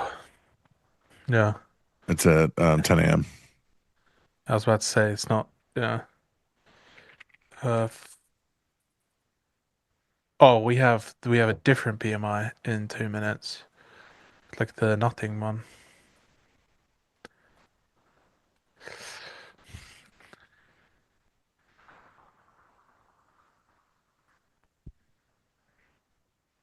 ISM's at 10. Final markets at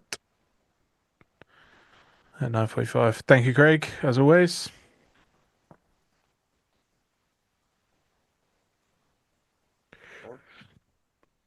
Okay, I'm in. 871. I don't love my stop loss here, but I actually can't really have it anywhere else.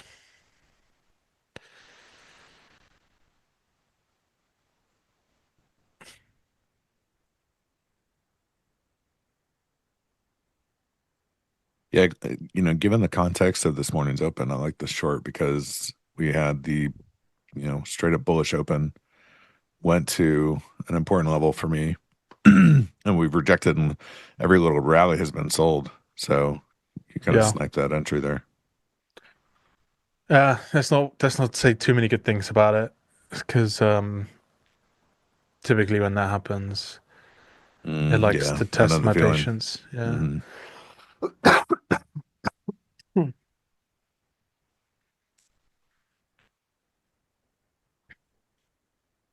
I would really just like NQ to puke below the opening range now. That's what I would like. That would be really nice. That's a really good break-even thing, like area for me. Because if they buy back from here, then it's probably just a bit more bullish than I like. Frinton 10. Fancy seeing you guys here. Good morning. Good morning. Well, Well, indeed. there you go. Okay, well, I should What the- probably smack this break even here. I don't have whatever that news was on my news calendar. Oh, it's just the final service. It's the final services PMI. It's not ISM. It's just a yellow folder. But Usually that would be on my schedule, but it's yeah, not. I could Sweet. take one off here. I'm in two, so I'm not stressed about it. Oh, it's a green. That's why. I only have orange and red. Sorry, yeah, orange and red is. When I said, did I not say? Did I say orange or did I say yellow? You said yellow. Yeah, yellow is great. You're green. Yeah, it's like the nothing ones, like all the ones during the day that happen that no one know about. Somebody just filled 100 lot right there. Oh, maybe I do take one off then. He sold or bought? Or tell me what he exactly was doing. 100 lot Was was he on the offer. Somebody lifted it, and then they're pushing it now.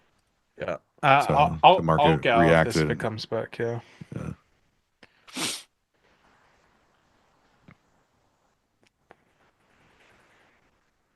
Oh, damn. The trade idea right now, or was, basically we kind of basically bought most of this way up. We took out a high, pulled back, basically selling all of these runs in here. So the idea for me is with ES being so weak is that NQ basically does the same and NQ actually just starts to puke, ES starts to puke. But yeah, it kind of bought back off the opening range low. If we can get back below here, I might grab one, getting a lot less risk. But if we take that area for me where my stop was gonna be at 905s, then I will probably look to fade that area, like right here. Yeah, there's a low volume node right here, 920. It's Yeah. probably close to where the mid is on the 5 minute. Oh no, what? The No? mid on the 5 minute? No. Okay, I just don't have it on the chart. Yeah, the mid is like the mid's like 903 or something. I'm gonna take a stab at this short. Yeah, I like this actually a lot. ES is approaching its opening range.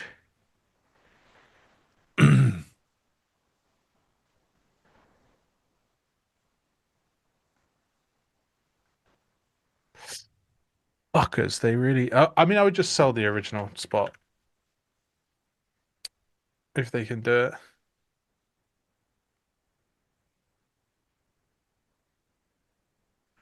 Amazon hitting highs.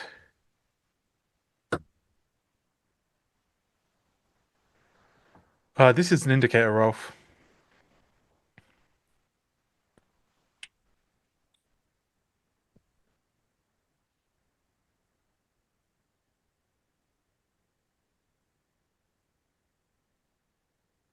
I'm gonna take a couple off here. 30 points. Makes sense. Oh, it's just called TLM HTF. Here you go. It's called this. This is the name of it right here on the right. I have to take it off my screen. I'm sorry. Kane, you are over trading now. Oh no. I'm sorry. Are you trading his account? I might be trading his account, yeah. I'm gonna grab one here.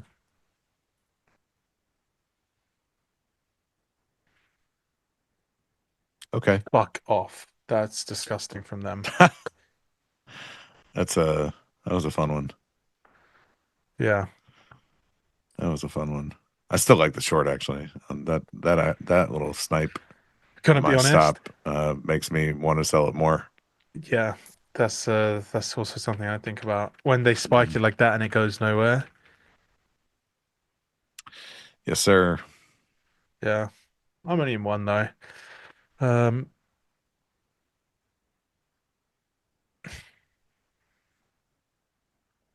for me, this needs to be below the opening range before 10 for me to even want to hold on to Just this. stay in it. Yeah. Yeah. If not, I would probably look to find every reason to get out of it in the interim. This is a better spot though because my risk is better. Um, I can cover some sort of a high now, and I can probably hold on to this for a lot longer if we can get there. You know, Mag 7 are still our leaders. Yeah, yeah, true. Um, thing is, I'm getting probably a bit greedy here. I'm like trying to figure out how I can stay in this for as long as I can. Do you like Kane's long candle? What? Is that an innuendo of kinds? I think so. Interesting. Oh, there go my glasses. I think they're just talking about your hot time frame candles. No, I know. Well, yeah, maybe. You never know with this chat, to be honest. We never know.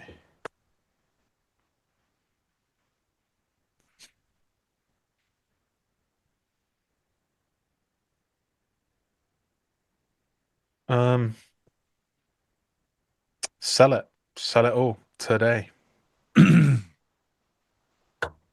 Yeah, immediately when they slammed it right against the old stop loss, I wanted to reshort it. Rolf, no worries, brother. It's not actually my indicator. Someone created it for me. I didn't even ask them to. So you can thank When Is Lunch. Shout out When Is Lunch.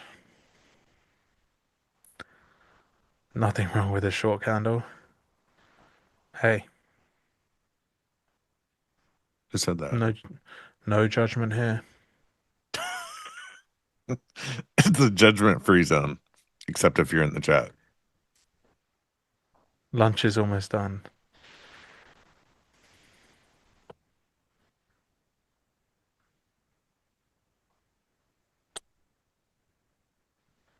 It's making me more nervous the closer we get to 10. It's all about burn time. You guys need locking up some days, you know that? Especially you, Frin Tintin. So actually, what I probably am going to do here is I'm going to cover the high and sell this high, another one, and add one here.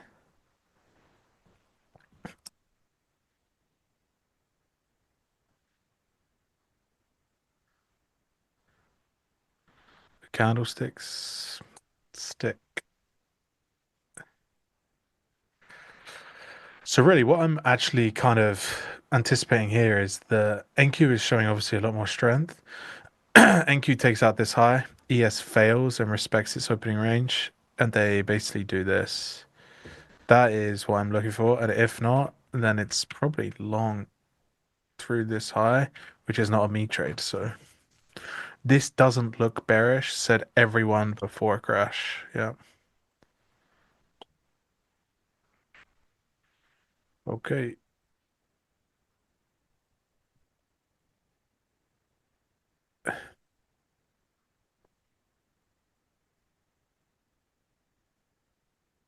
Okay, now I get to be positioned really nicely from a sizing perspective.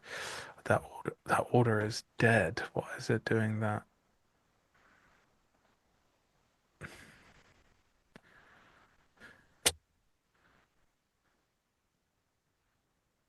Would I consider 25-100 a key spot? I think 25k is probably a lot more key than that. But yeah, I mean, all of the round numbers are in some way.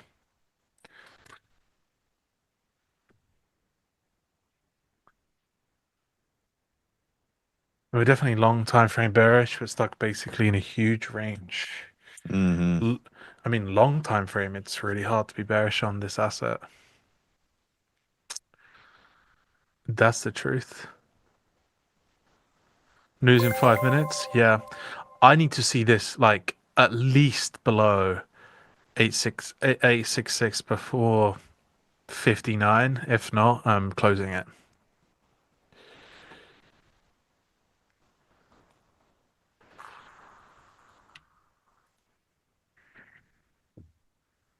Talking hourly, not weekly and monthly. Yeah, I know. I was just being a little bit facetious. 25k is a magnet. Yeah, yeah, that would make sense.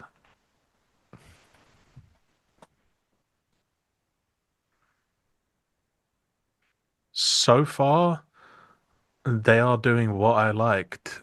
It's probably going to get absolutely crunched at 10 if we can't get below here, decent way below here. Basically, ES failed to take out this high on this move, like this. So, yeah.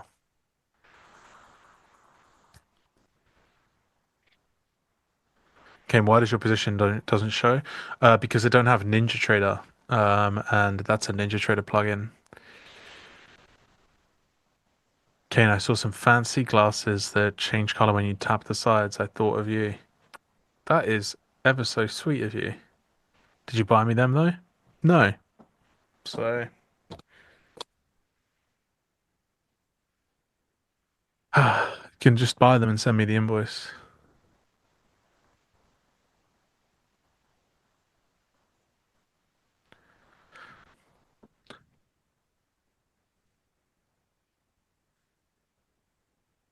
Wow.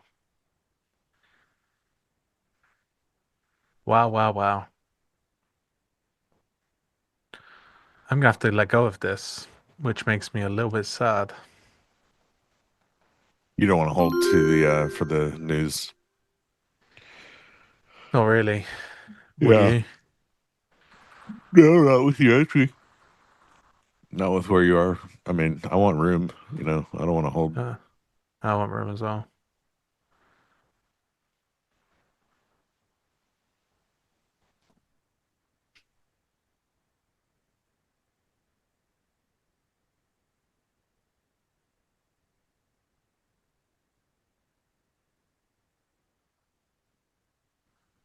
Oh, come on. They really just... They do not want to let it go here. Just, honestly, just let it go. Scar, Mufasa, see ya. Throw it to the pits.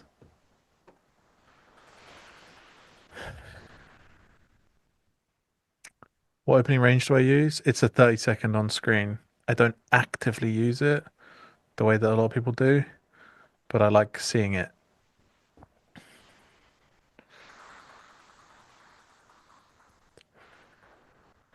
Scar Mufasa is so fucked. Now I'm sad. Sorry, Paul.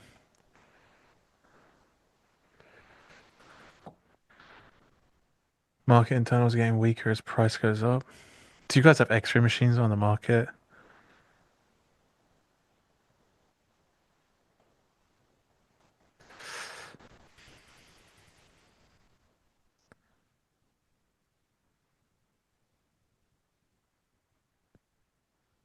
I may regret this chat, but I think I'm going to close it right here.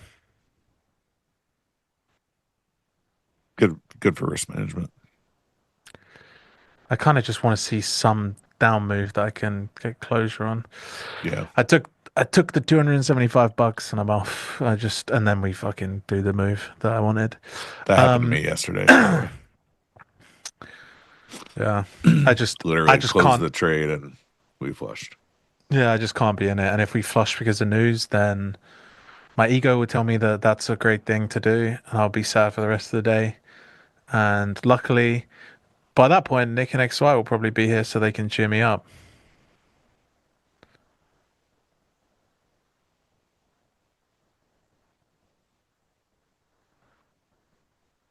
The dream team is finally here.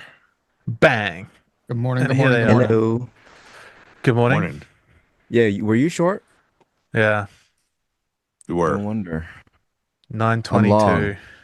Yeah, from the low. What is this entry, by the way? Well, yeah, but your short's ruining my vibes. Yeah, but your long is from 834 and the low of the day is 829, 26. It was like right News. after that news. They News sold in the hell 15 out of it. seconds. And someone came in and bought like 300 lots NQ. Yeah, Leo told me. That exact point was like someone just bought 400. And I was like, oh, nice. 400, yes. It was like 100 something, and then like 3 points up, another 100. I was like, oh, okay. We're going to do that. Oh, There we go. I there's just got some stops in PMI. right now. Wow. Trying to get lucky. Well, you're not trying, you're succeeding, Some brother. Fade. Yeah, the news. Dude, it was like a tick from trailing out my stop. This makes me sad because now I would have actually preferred it to dump. What's your target, XY? 25.090s. I'm gonna probably take one off here and go down to one. Yeah, I'm gonna go down to one and see if I want to. I'll trail this. Yeah.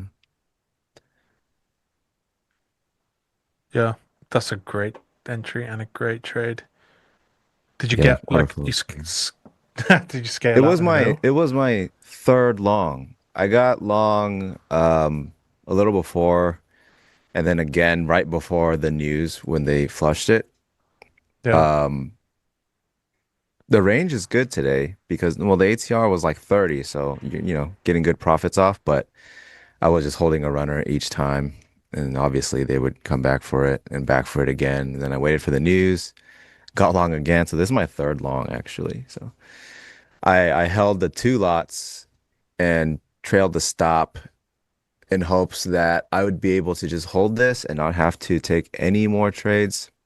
Because I do think I'm a high time frame bullish because of yesterday's double hold and then the higher hold overnight, and then this 1 hour candle that's like a doji up. So I was looking for continuation longs the whole time.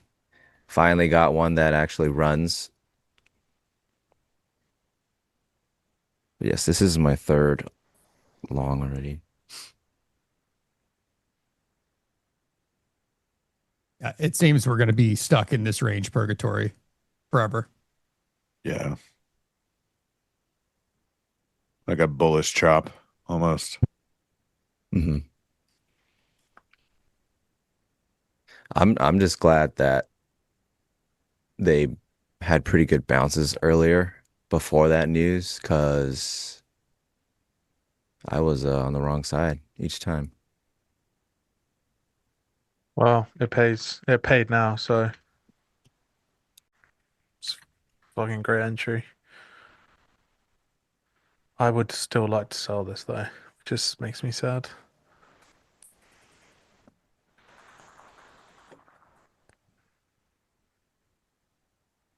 How you doing though, boys?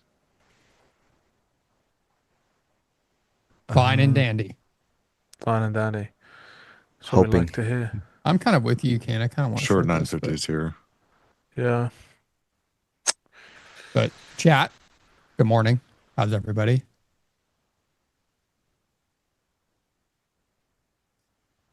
$9.50s and paid. There's your Ooh. 20. There's your Ooh. 30. Yeah.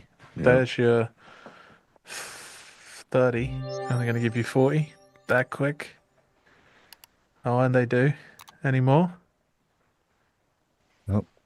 Flat trailed out on that. Violent.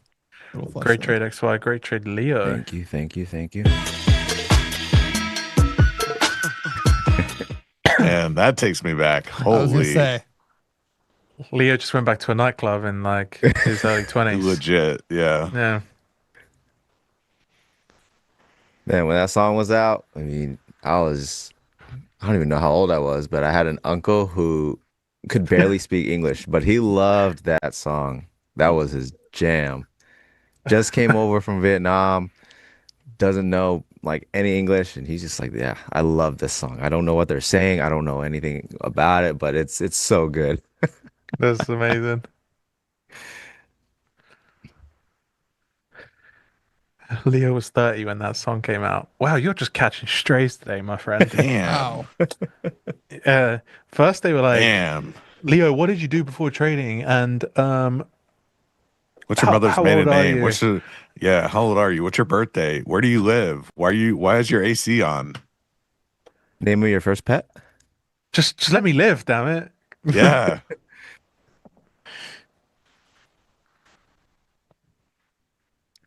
You thought Jay-Z was cancelled? Why are we cancelling Jay-Z? Why would What Jay-Z is get canceled? What is this something whole I'm not aware canceling of? thing about? Do people get canceled still? Thanks, Leo. What did I do? Dude, this happened because you went short. I could still be in this runner right now, It could be. Whoa. all the way up to like 25, 080, 090. Yeah, And you not got though, short, so don't worry trailed about my it. stop. I'm adding to this short now. I was literally about to say like 9425, like the higher the opening range would be nice. The buyers just have the stamina. I mean, even though we've rejected like pretty hard off of that high, like they are very willing. Okay, well, they've backed They're off. like, Leo, shut the fuck up and let us do this thing. Yeah. Seriously. Fuck, man. Stop telling them the plan. They're like, we're the sellers today are like, Leo, shh, just let us work, let us cook.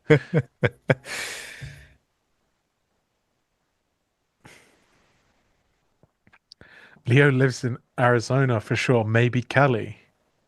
As someone who spent a lot of time in Arizona, Leo isn't an Arizona guy.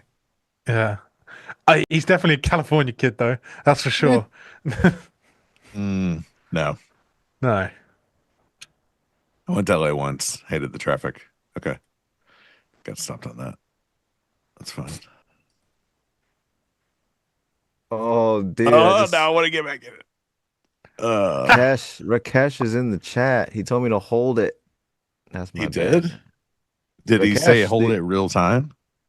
I'm scrolling up because I missed the chat earlier, and he's like, hold the long, it's gonna go up. And I was trailing up the stop, and if I didn't, that's my bad, Rakesh. That's why he's the GOAT, man. he's the goat. Told Right there you, in the chat, I yes. told you, yes. Dang.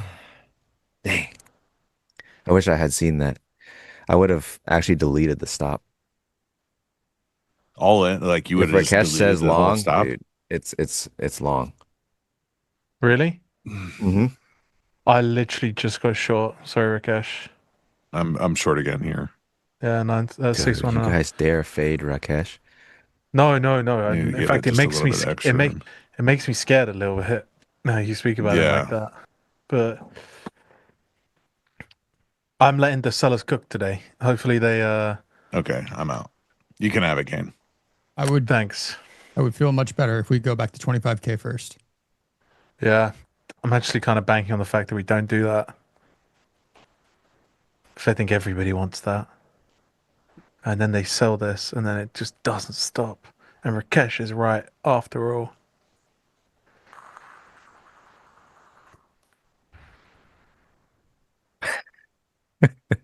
Patel power. Oh, they're pushing. Yeah, wow. Cool. You're sad now. What a dumb trail stop. I think I'm about to get cooked here, chat. Pray for me.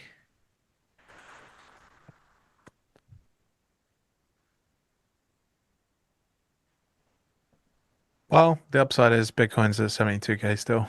So, and it's pushing. Bitcoin's been going back up. It's been going back up. It's the Bitcoin. That is Oh, true. sorry. My bad. The Bitcoin. There's a 200 lot there on the offer at 25,000. Let's see that It get just filled. filled 320. Yeah, and then they added another 200 So at 25,000. we're seeing like a David Goggins bid today. Yes, we are. I wish Salma would actually knew what that meant by this point, but she won't because she didn't read the book yet. I saw you in the chat earlier, Salma. Don't worry. You're going to catch strays too if you're going to talk Salma's about lurking, me. huh? She'd be Always lurking. looking. All right, I'm going to watch this Always 25K. watching. Okay, they filled and then they added more. Dude, there's Another 100. They're 270 literally here. just adding more and more to the offer. Think you could do this to me? Wow. Consider yourself Think told. about it. David Goggins' bid is, buyer exhaustion is just not real. It's in your mind. It doesn't exist. Is the psychedelics kicking in? Time to jump in it. I'm going to give it a little extra. This is a spicy ass short. I need to be above. What? Is a spicy They're adding one. more. Ah, he's still there. They're still adding. 430, 400. Woo.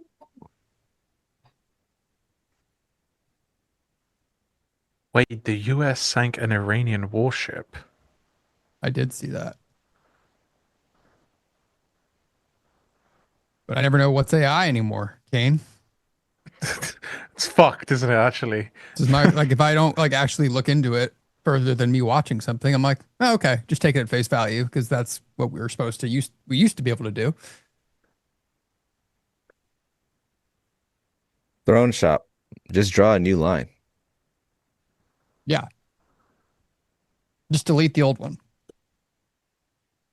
They hit an air. Fractal, what are you talking about? There we go. Come on. They got to really push here. 800 lots later. It was a spicy short there. There we go. Paid. I'm actually going to take off like 75% of this right here because it's just how bullish it is. I like seeing those offers, though. That's kind of what got me into the trade.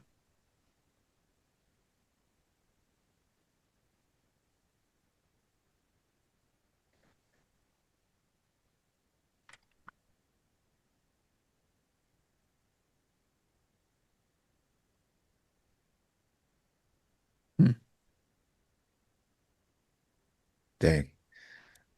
I was hoping they'd get down to the 930s, see if I can catch this back up.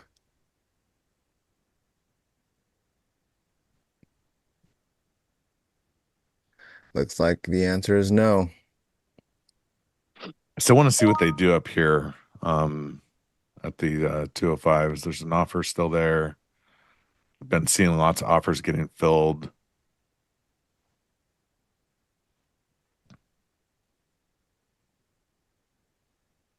Point of control is up here now at 25K. I don't like that. I don't like that because then we do need kind of some excess here. Oh, fractal. Yeah, that's pretty spooky. I didn't even know that happened. They took it and added more. There's 100 lots. Yeah, someone's just accumulating up here. Yeah. Previous day high is what? Right here as well. And Q, we're above it. Yeah, I thought it was. Oh, sorry. The non-RTH high. I wouldn't know what that is. Wow, gold. Gold. Dude, it's crazy.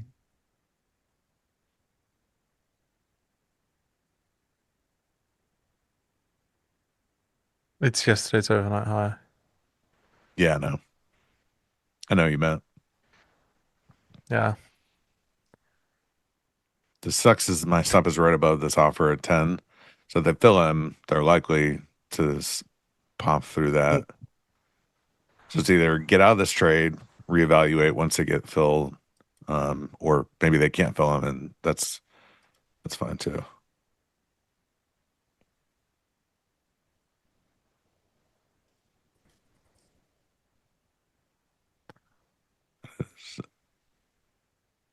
Very nice. Very nice.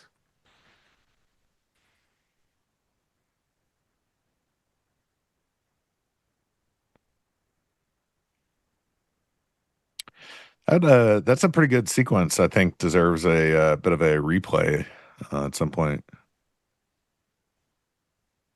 Yeah, there's a lot of buyers. Uh-oh. Shh. Damn it. Let All the right, I'm shorts just gonna work. go down to one. Let it become more clear. Gosh. Yeah, I think Leo's right there. For anybody in the chat that's kind of wandered or like how to read the DOM or just like watching accumulation or absorption, like that's a good sequence to probably go hit replay and watch it in real time.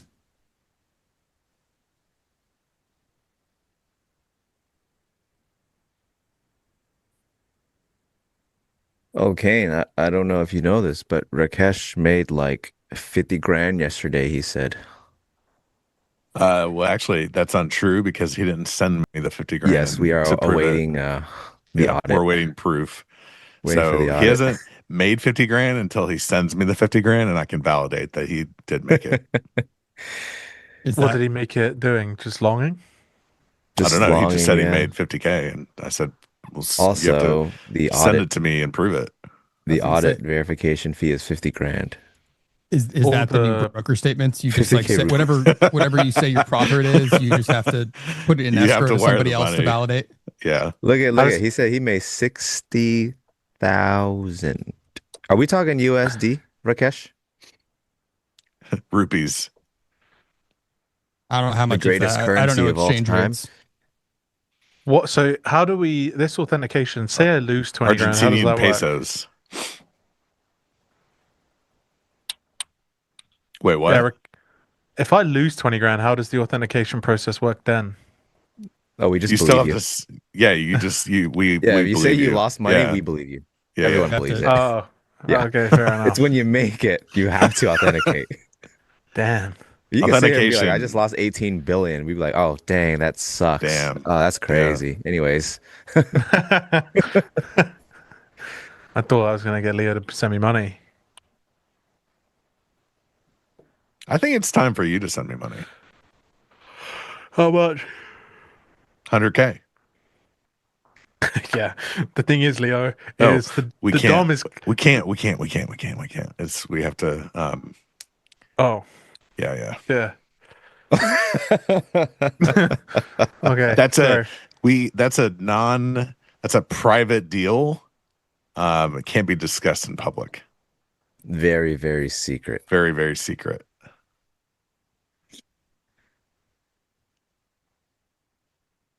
Fair enough. Boys, are we selling 25K? I am getting stopped out here on that last piece of We that could roll runner. the Oh, he's 25, options. 40. He's YOLOing 0 DTEs at the open or what? Net option premium. Yeah, Rakesh, you should just come on into live. Watch you trade, bro. Yeah. It's just all longs, everything longs. Always long. No the long stop. war. All You guys long, have the no long TP, war no meme? stop. Just positions long. I Dude, have a meme I made for that. Let me find it. Rakesh, you're being facetious, but genuinely, if you are making that much money, congrats. Congrats, yeah, man. awesome. It's Yes, amazing. we are. I mean, at the very end of it all, he has been right twice in a row now. Oh yeah. I made this one for Stowe because it was like, Stowe's kind of a long war, right? Like, let's be Kind real. of. Okay, so the long war. This is the long war meme. Why short when it always goes up? We're in a bull market. Buy every dip. Shorts are just fuel for hire. Points to the monthly log chart. Imagine being short America. That pullback, just another spot to get long. So good. Very nice.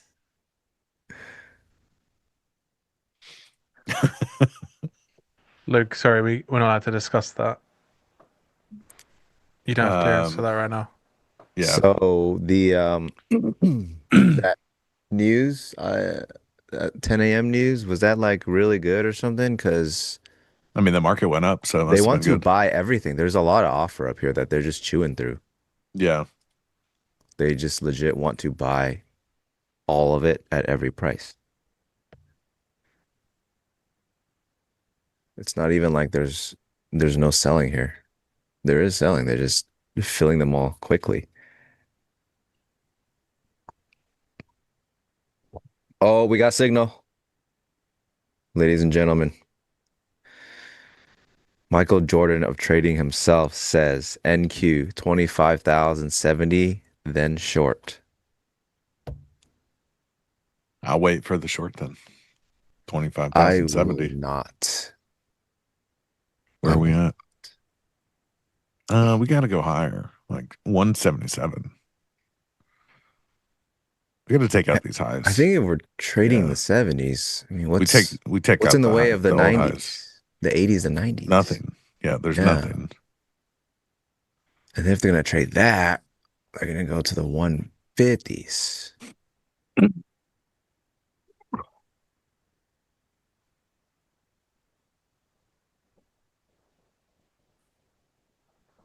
Classic squeeze, so many shorts piled in.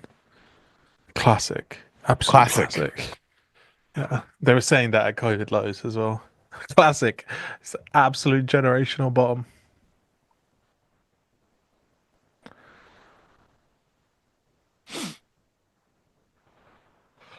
Oh, I can only imagine XY's pain right now. Oh, I could be cashing on this runner right now. Dude. Traversing his value. On to the next.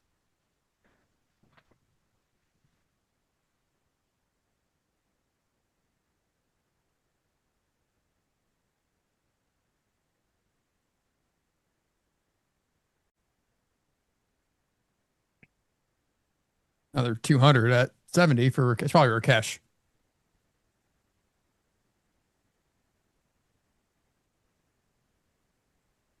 I mean, I would expect once they trade into the 80s and the 90s, a pretty decent pullback and then probably hold somewhere and continue. But it is their first time back since a pretty big drop. If they don't pull this back and they just blast through, then shorts are pretty much illegal. So if it doesn't go down, shorts are going to get hurt. Checks out. Dude. That's a crazy take. That's a crazy take. That's wild from you. That's crazy take. This 286 lots. Okay. No problem. Yeah, if I held this, I would have been free. I would have paid my way out of Jim's basement. Called an extraction team. Jim saw the long and was like, okay, let's just sell a couple of thousand here. Get XY out of this. Make a bunch of money. Buy his stop loss. Oh, now we just buy back. Hey, that's so loud down there. I thought he was still asleep. I think I woke him up. Oh, that's good.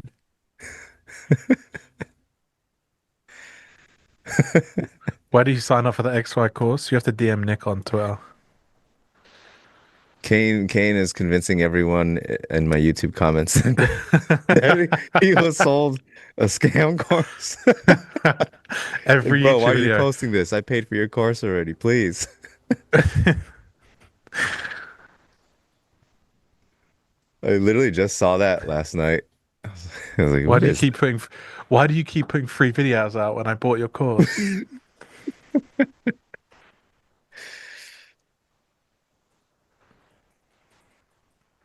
Price will either go up or down from here. You've got people on the crazy take train.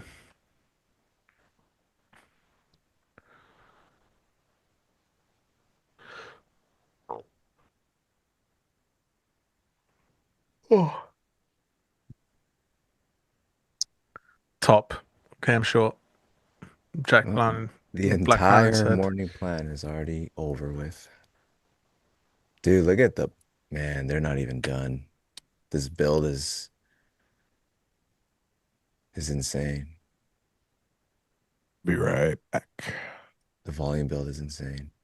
Bring in business duck. Namir, I actually I wrote that message at like 4 a.m. So if there's a typo in it, it's probably because I was half asleep. It's Tuesday, in it. I don't really say in it, so.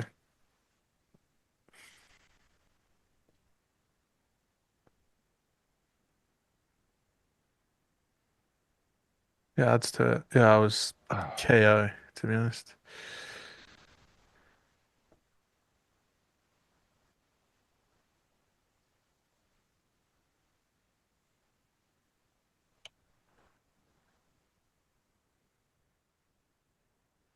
We sure did blast past the 70s. Into the 90s. Now we got And to they're tap still those just 100s. ES is still building. Damn, yes.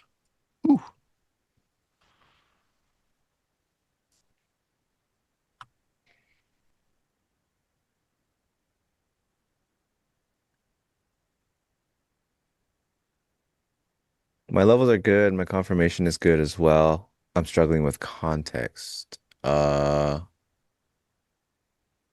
your levels are good and your confirmation is good, I'm a little confused. If those things are good, you should be making money. Are you saying that you're afraid to hit the trade, even though it's good? Because I feel like levels are a part of the context, so you have a decent grasp, if I'm not incorrect. You'd have to elaborate on that.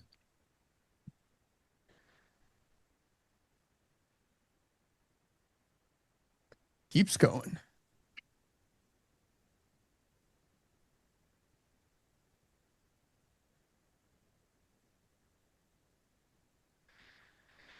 Carlos Jenga. I honestly don't know if you're trolling.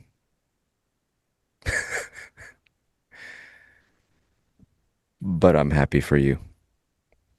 I think.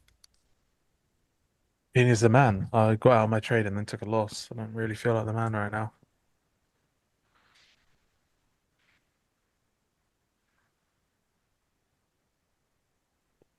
Well, what did we learn today? Just War is bullish. green line. That's it. Yeah, I mean, war is bullish. I know, Technically. we talked about it Monday, like first thing. I learned that lesson the hard way. Looks pretty bullish to me. Buy the dip eventually. I mean, yeah, it's just like find a place to buy it. Go on, Bitcoin. Get going. 73K. Poof. Did Bitcoin ever even touch like the 50Ks? No, 65. No. 64, actually. Yeah. Yeah, they want to buy it all. It doesn't even matter what offer is at what price. They are Oh, it touched 60K practically to the tick. Bitcoin? Yeah. At least CME wise, it touched, 60,005. So probably uncertain the exchanges have All probably right. dipped below that. Rakesh, wellness check. Wellness check on the 70s short. I think he actually just said that he closed his trade there. He was like, I sold my longs. Oh. Yeah. He's hedged now though. He's comment hedged, you know. He's like, I told you to sell. Yeah, it's very important. Check this out, Yeah. Kane. If you guys watch the news and figure out why there's big buying and you would have been foolish and buying, but you guys sitting here thinking and then the van got him. No way. The There's van way got too him. much alpha. Look at the comment. It just cuts off right there. If You you got guys watch taken. the news and figure out why there's big buying, that's great. Well, yeah, I mean, he's not right. He's not right. Sorry, he's not wrong. Yeah. But I'll let you decide which one's right. You see this chat? You give too much sauce, they'll come get you mid-sentence. Good Dimension's actually probably right. He told everyone to close at 25,070 so that he could add 500 IQ right there. Oh, that's why he makes 60 grand and I make like $600. That's two different things right there. I sold my long and waiting for down We have trade. yet to see proof. XY. I will not allow him to continue saying that he made that much money without proof of funds. I mean, it's a bit You unfair can say if whatever you're you asking want, him to- Rakesh. It's just the comment section.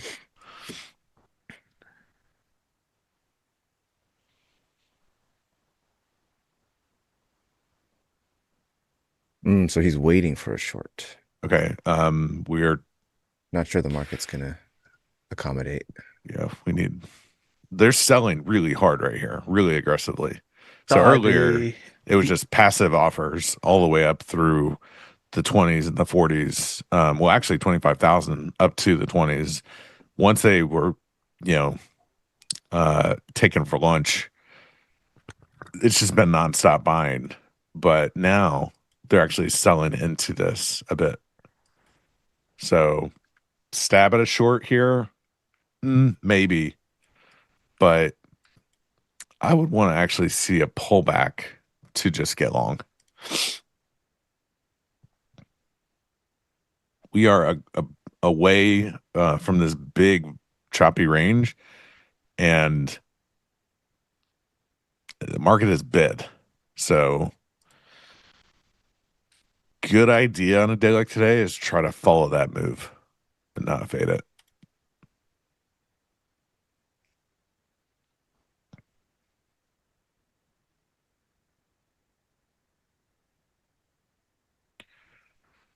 I can send you a screenshot too, Rakesh, and everybody can do screenshots. Wait, can someone send me a course on how to do the screenshot thing?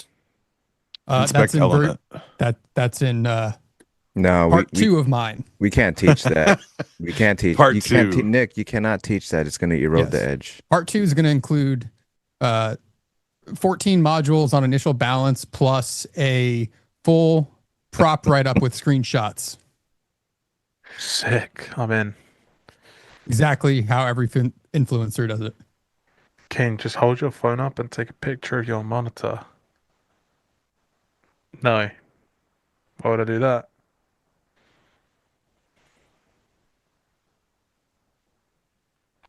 You need to send the money too so I can take a screenshot. That sounds like a lot of work. The screenshots are in the premium course, which you have to pay for. Sorry, you actually get paid to take that course. It's the other way. It's like so premium you get paid to do it. Carlos just asked, who is Carlos? There's another Carlos in here that's a market expert. Sorry, guys. My wife is asking me what we should make for dinner tonight. I'm like, it's 9 a.m. and I'm on YouTube Live right now. I don't know. How would I know? We want to know. Who's cooking? That's the real question. I said, what are the options? She's going to tell me. Are you cooking? Yeah. I'm not cooking. No. I might be cooking tonight.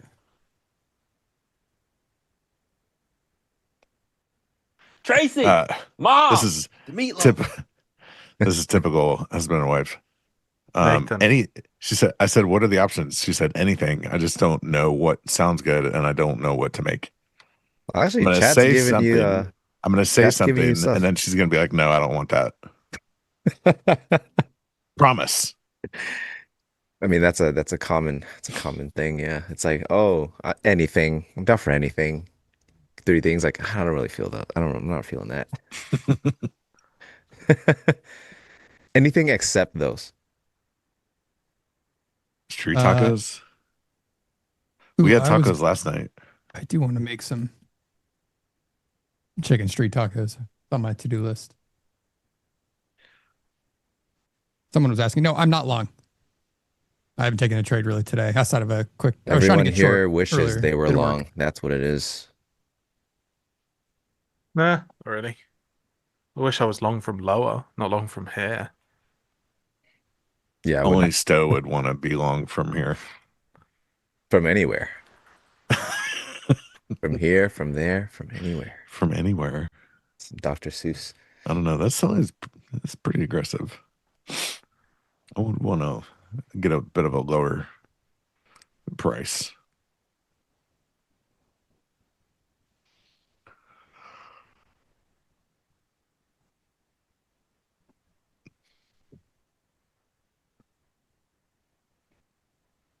There are 1,313 of you watching and 391 likes. How many viewers? 1,313. Hmm. Hit the button, do the thing, make everyone happy. Thank you. Chat's too busy getting long everywhere till hit the like button. We have 420 now. Ooh, that was quick. That was quick. All you gotta do is complain. No.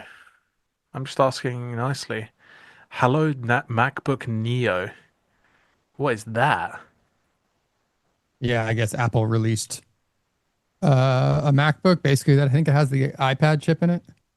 Yeah, it's an iPad in a laptop case for sure. Hold on. I mean, It's basically They made yeah, a I guess, laptop with a tablet chip. I think it's. I mean, those like the iPad Pro one is actually like pretty good. I mean, to keep costs relatively low and basically give it the Mac OS operating system. I mean, not a bad idea. Okay, am I just a complete idiot, or does that sound like a downgrade? You just Well, all the other ones are there, but for $600, get you a functioning price computer, reflects. probably for travel to web browse and do things like that's probably more than even what you need. Oh, so it's more like an iPad with in a laptop. like, Yeah. But it laptop runs, but it's running functionality. Mac OS. Got it. But I think it's low. It's not a heavy lift. So for $600, I think you get a pretty damn good computer. $600, man.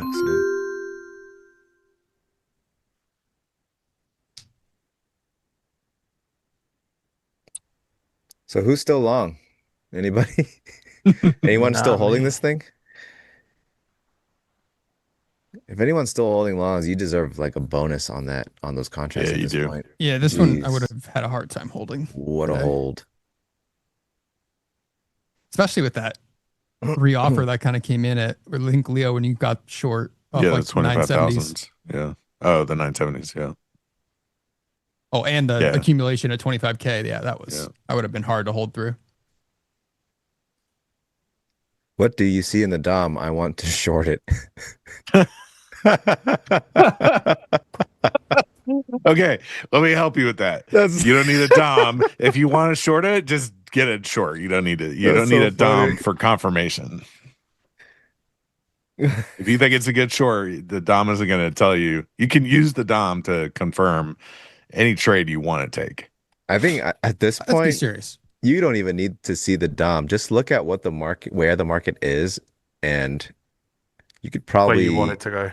get an idea of what shorts are going to do to you.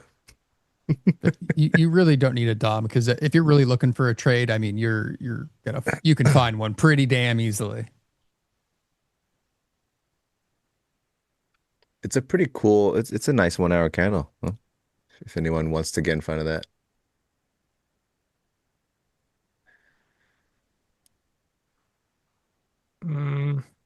I'm good, I think. Was my long based on weekly VWAP? No. I wanted longs going to the day because of just this price action, right?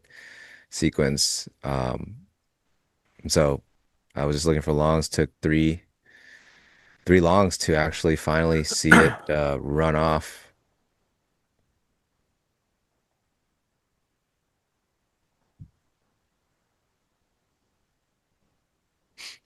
Also, it was this 1 hour bar right here.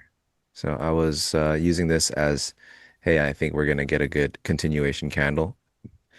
And they got a pretty decent candle out. So it's like that, I like the whole 3-bar pattern thingy. And just, all right, do I think that they'll trade below this bar then? This bar coming out of the range? And I don't. So I'm willing to buy the ranges within the bar. And then you just kind of drill down on the chart. News came by. They sold the hell out of this thing. And then buyers just kind of held that range. They didn't really get too far. And then 150 lots here, 150 lots up higher, 150 lots up higher. So I'm like, all right, well, I think if we're going to get long, if this buying is not going to do it, I don't think anything else will. this is the time. So that's pretty much that happened at the low of this bar. And as prices going up, I'm seeing, okay, this bar is going to probably be a continuation bar too. This will cap the pullback.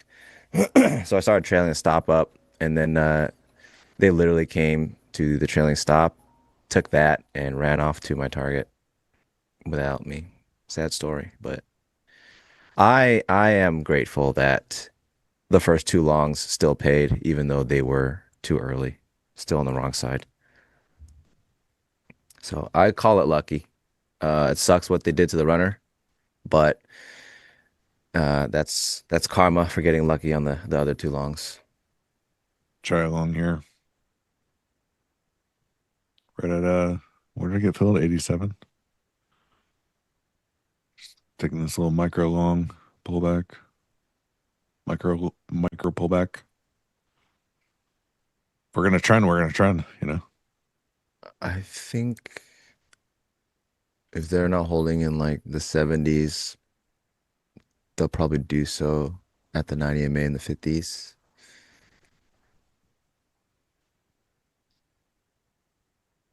Last 3 daily bars are pretty crazy. These ranges, yeah. Very expanded daily ranges. And I want to short this.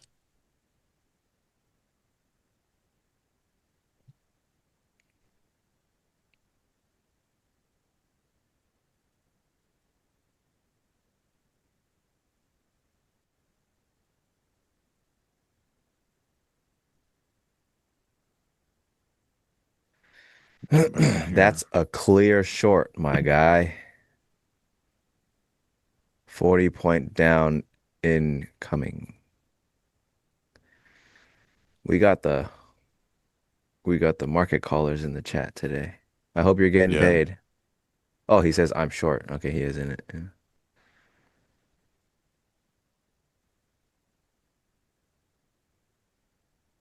I hope you're getting paid.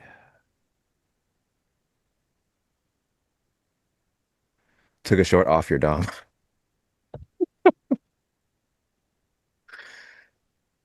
Paulo, did you get short? Oh yeah, he got short in the 90s. Hey. All right. My problem is I don't need to get it. That continuation bid isn't quite there yet, but I'm willing to and I may have just gotten out at the wrong time there. They really like shutting you up mid-sentence today, don't they? Yeah.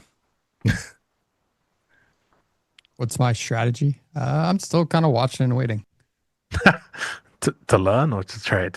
Yeah. It's like you're talking about what I'm looking at right now. I mean, not much. I'd rather reoffer this somewhere around 100, 110s or to take another chance to short this. I mean, if we break 70 here, this could be fun back down to 25K.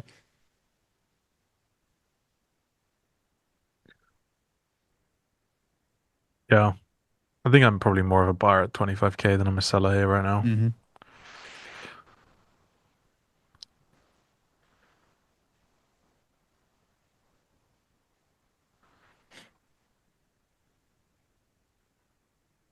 To vibe code life is Nick Strat. You're not wrong.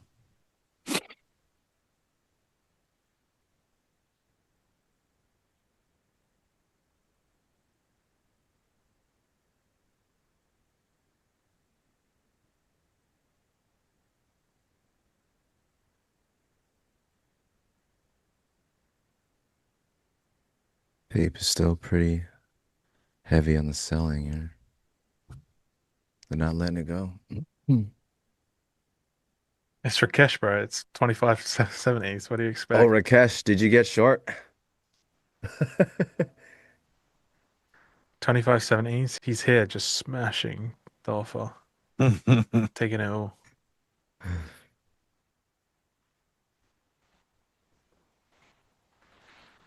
Nine EMA in 5 minutes.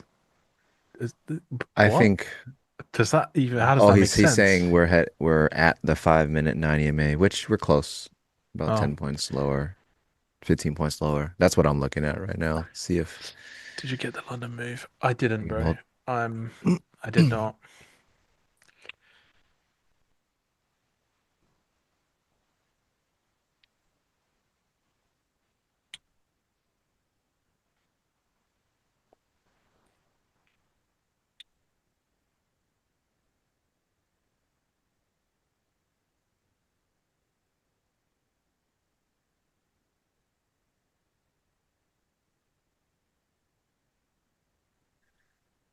Here comes the 9 EMA. Tape is still Slowly so drifting heavy. it. Click back in here at 63. You're back in the lungs. Yeah.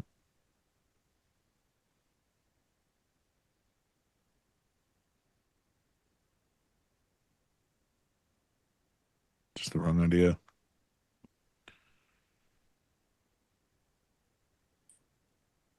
I'll take that L. Super Back heavy. to 25K we Yeah. go.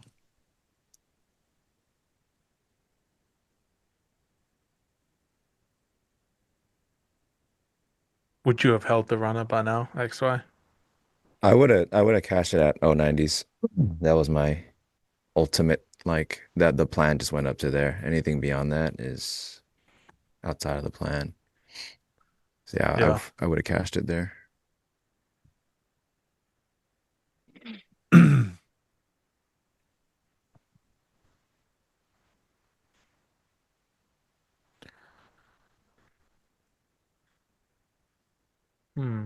Kane, are you trading the Swedish CPI tonight? The what? Someone asked that in the chat. The Swedish CPI. You don't trade that? That's a Come on, mover. Leo. That is red folder as red folder gets. Yeah, that's like the most important news outside of FOMC. That was Luke. That was funny. That got me. Nick almost broke character. No, Yeah, he I'm did, I'm yeah. pretty good at remaining stone faced when you guys say some really stupid shit sometimes. Can you just imagine like hanging out with your friends? You guys are out casual, and it's like, hey, you trading the Swedish CPI tonight? It reminds me of like I have friends like that though, where it's like your one unemployed friend at 3 a.m. type of memes, and it's like casually betting on something just ridiculous. And with Polymarket and things eventually, I mean, who knows? Yeah, instead of like, oh, you watching this game tonight or this or that, like you trading Swedish CPI tonight?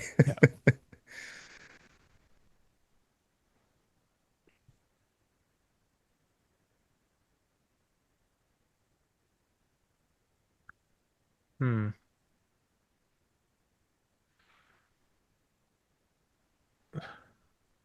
giving this a whirl. I read somewhere that the term struggling to pay your mortgage is like at record highs on search on Google. Wouldn't shock me. We turning this to a macro show. We can. Oh, sorry, I'll just shut the fuck up and not share my thoughts. Please do, Kane. I was like, do you want us to like just not talk about anything as we're struggling here at the 40s? We're talking about how the market's going to bid this right now. I was trying to talk Leo. about Swedish CPI, but you guys took Leo, another talk direction. about how the market. Tell us what NQ's doing. Tell us. What, Kane? Is this like a tell us what the market's doing? NQ's getting ready. I'm to go trying up. to get long here with XY. And Show you're me, tell me yapping in my exactly ear what you about the saw fucking on the mortgage. DOM right now. No. Walk me through it. Show me exactly what was happening, what the bidders were doing, who was on the offer, who reloaded. I want to know everything. I'm waiting. in real time. And explain it to me while you're managing every aspect of this trade. I'm not in a trade yet. I am, and it better work. Where are you long from? My average right now is 47s. I just scaled in 3. Kind of just waiting for a better sign of life from the buy side and see if we can get some more on here. I got a 12-point stop on this.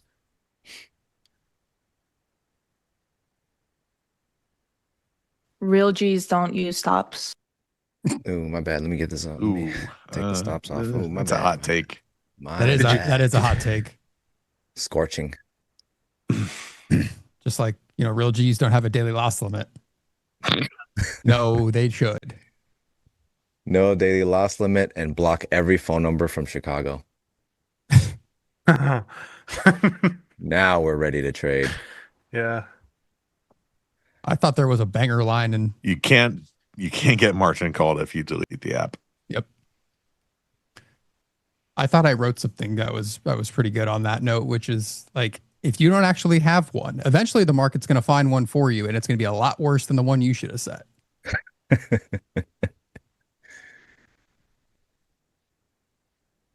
Are they going to pay me or not?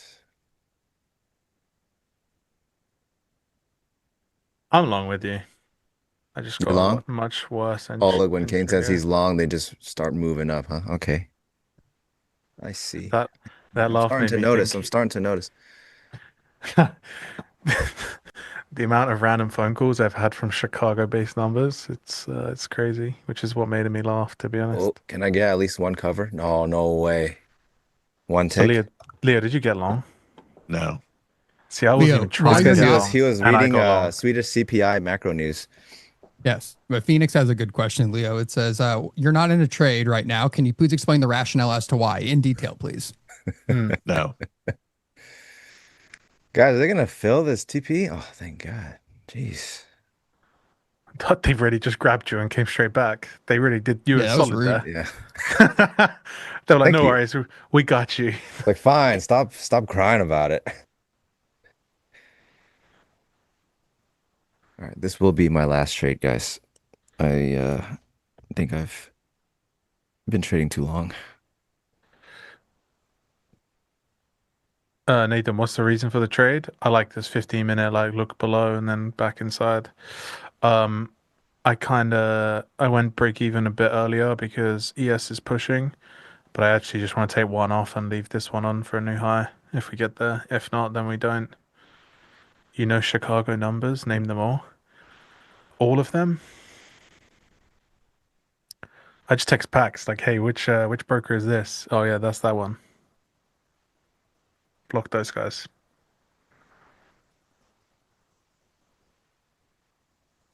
Was it the visuals at the volume got long out of X? Sorry, guys. I don't understand that question. I'm not fading you. I'm just selling the market. Ah, don't worry. Missed I it. got one off as well. How could you do this, Leo? Very sorry. How could you do this? Wow, tape.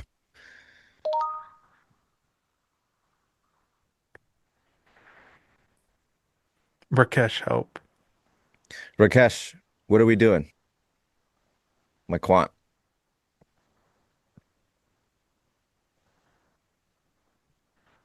What the fuck is this candle, by the way?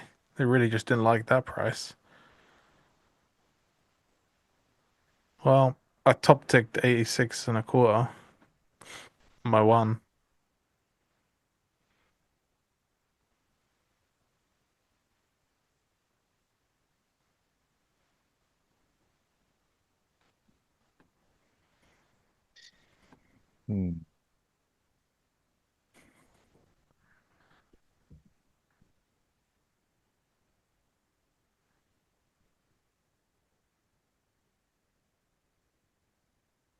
Should I add some?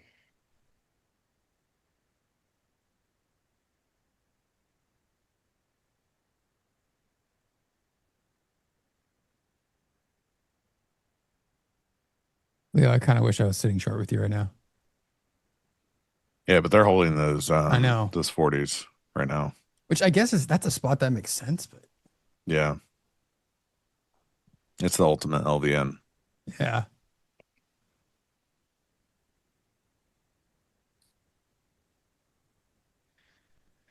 Maybe get a chance to reoffer 100. It did give me a chance. Yeah, not- that would be the other area. If not, just send it to the magic box. Right. That will be my final Try cover. out of this. The magic box? Yeah. It's pretty far. 260s. I mean, I would say I'm pretty lucky the market's even giving me another long at this point. So I'll take it. Won't ask for too much. Even though it's like another 200 points higher. I'm not asking for too much. I'll take a new high of day of 200 points, please. Just another 200 points. I really should have added there. That last 15-minute bar really spooky. So I didn't add. I got my glasses again.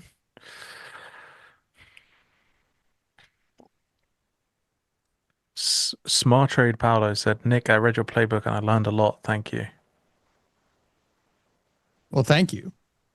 If you I appreciate the kind words. If you haven't checked it out, guys, it's now live on my Twitter.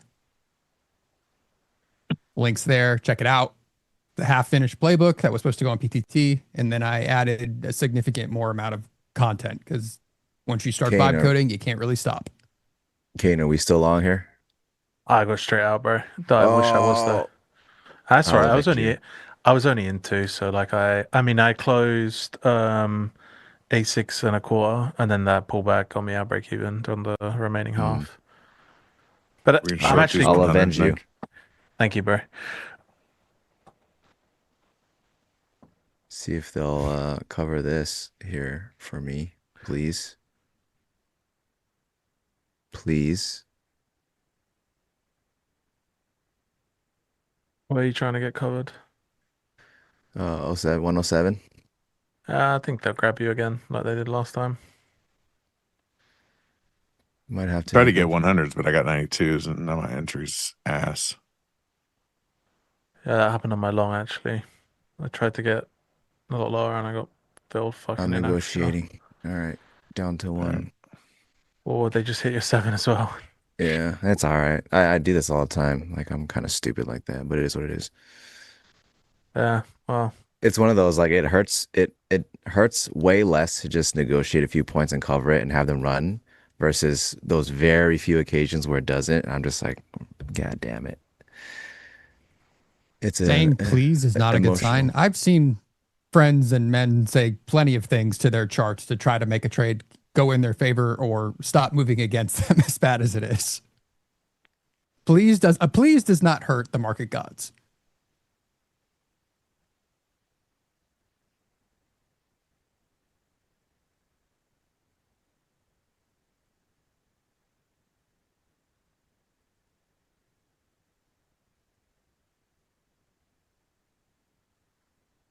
It's like XY says. He hedges his bets with the AIs out there.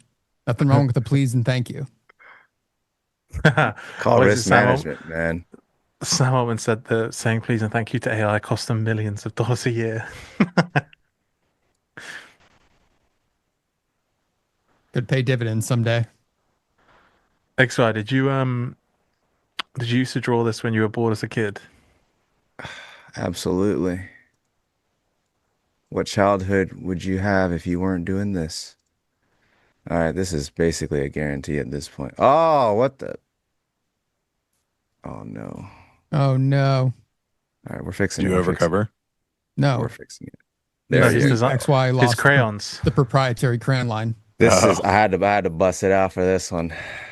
This is the one. Wow, you really dropped this source on NT Live as well. It's crazy work. It's all free, guys. Like, seriously, how can you just not hit the like? This is free. That's why we put the classified charting patterns time out there in the space. Subscribe for more tips and tricks. Now, I can't believe we're already at almost 200. We're almost at 200K. I think we're going to do it. What are we at right 1 year? 191. Whoa. But you have to say what Deli said this morning. What? What did he say? I might have missed it. Well, if you don't know, then you don't know. That's fine with me. We're chipping away at 200K. Chipping away at 200K. Oh. No, I did hear that part. It's a little Dr. Seussy. Some Dr. Seuss vibes.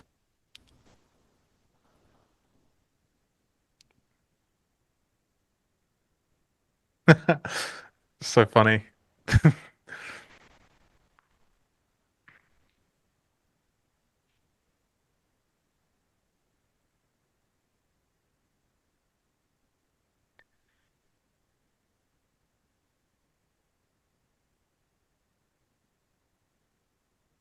Scroll up, rephrased question about your entry. Mm,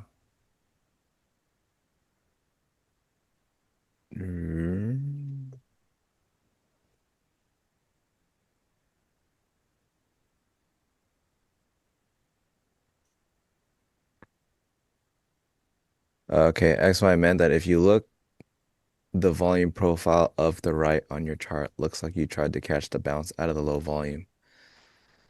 Essentially, yeah. Um, my idea is if it's if the information is this is a low volume area, the only question left is, all right, coming back into it, are they going to show interest in actually driving it into and through the range? And they drove it into the range, but they had difficulty finding enough interest to actually drive it further into the range. And as soon as the sell tape kind of faded a little bit, then I started to put some longs in, and I was lucky enough to get covers on 3 of them. So pretty much that's what it was. Low volume spot remained low volume, and you get on with it.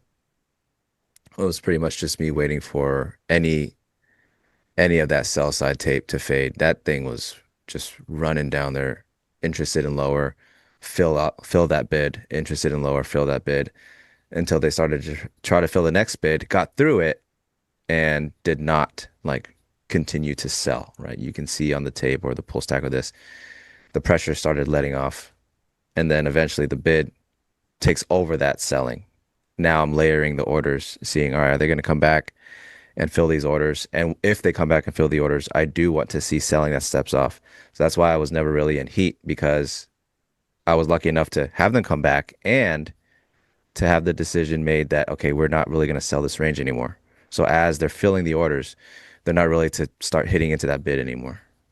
That's literally how I entered. So you guys are getting it for free, live, broken down, all the way.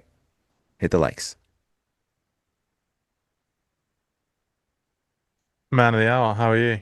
Good morning. Oh, Good morning. Good morning. Sorry. Yeah, my computer's been doing weird stuff. I've angered the white van, I think.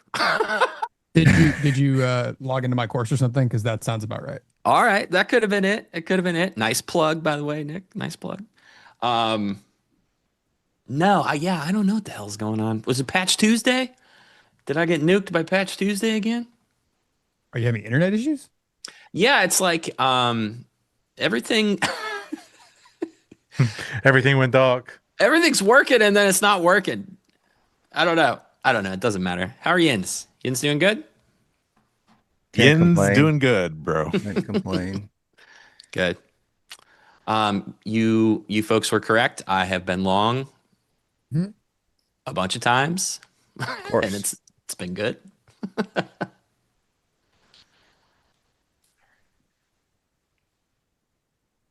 Yeah. All right. Cool. I think we're good. Good morning, chat. Morning. Oh, I'm at the chat. You can be chat if you want to.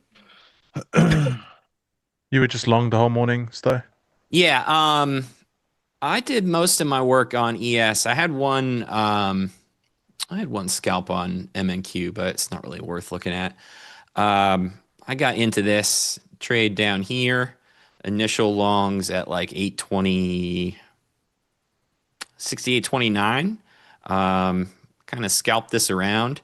I had one on left, and I was able to hold that for a million years, and then added too high and got stopped out almost to break even here. But I got back in at 68.66, and now I'm targeting everybody's favorite level, 69.02, where the market loves to be. 69. Oh, what are you? You're talking about ES? Yeah. Yeah, I've just been What on. is that? I've just What been on year are you ES trading today. NQ on? What contract are you on? I'm in the past. This is the big NQ. Guys, if this fills, if this TP actually fills, I probably will not be trading on Friday. So don't get mad at me. I want to see yours. Where are you at? I am 43 NQ, looking for 211. Beautiful. I love it. We're going to get there. Yeah, today has turned out to be a huge P&L day, and I don't want to do anything for the rest of the week in terms of potentially ruining it. So Friday's stream, Friday morning.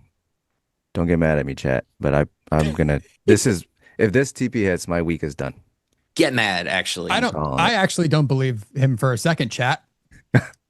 My week is done. We can guilt him into more trades. I'll be on Friday. I'll be doing the handoff on Friday. I'll see if there's any trades on that book. No, I know. Well, boys, Where's it go? I've got to run, and I think Kane does too. Yeah, we do. Yeah. Was fun. Later. Sell this back to zero. All right, homies. Hey, All right, well, Leo. hey, See you, peace. Ciao. Wait a minute. What? Hey, Quick Leo curse. And here come the sellers. And here Nice. comes dude, the you just gave me like a drive-by. You gave me a drive-by curse. All right, let me see where I'm at. I just had to reset everything. I've had to do that a couple times. Maybe my computer needs some love. It's probably been a second since I gave it any.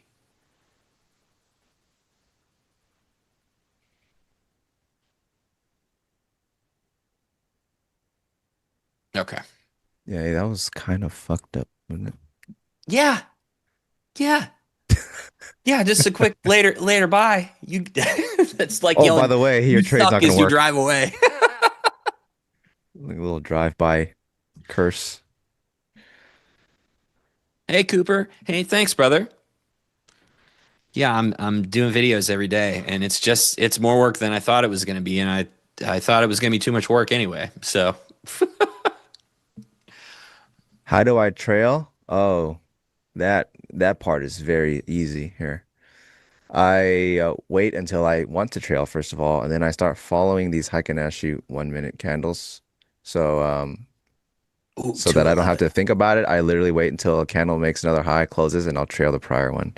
And then these solid bases is pretty much what I'm looking at to trail with.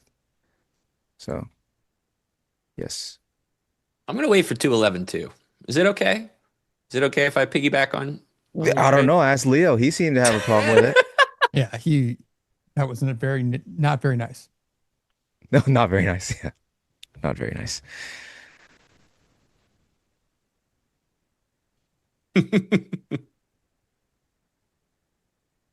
Yeah, maybe. I like that.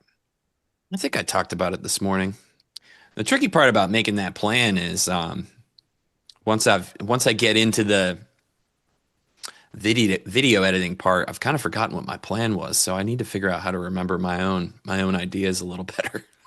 I have this might sound really dumb, but Stowe, the amount of times I have to be like, okay, so what was next on like my larger to-do list of projects? Like I have to do that. And because I constantly will just throw things to a scratch pad so that it remembers things that I'm thinking about or other kind of little side ones that I want to kind of noodle on back and forth. And I forget all the time. It shows you maybe that I'm about to become very useless as a person without an AI assistant running my life, apparently. Yeah, and also, God help me if it spits the answer. That's not available right now. Try again later. I'm like, what do you mean later? Yeah, I'm in the weeds here, Claude. Get me out. I know. I'm like, one of the projects is like to have a bunch of local models running on a server from my old Alienware computer so I can push things to that and it just runs autonomously. And I'm like, yeah, so how do I do all that again? I completely have no idea. Just an absolute idiot.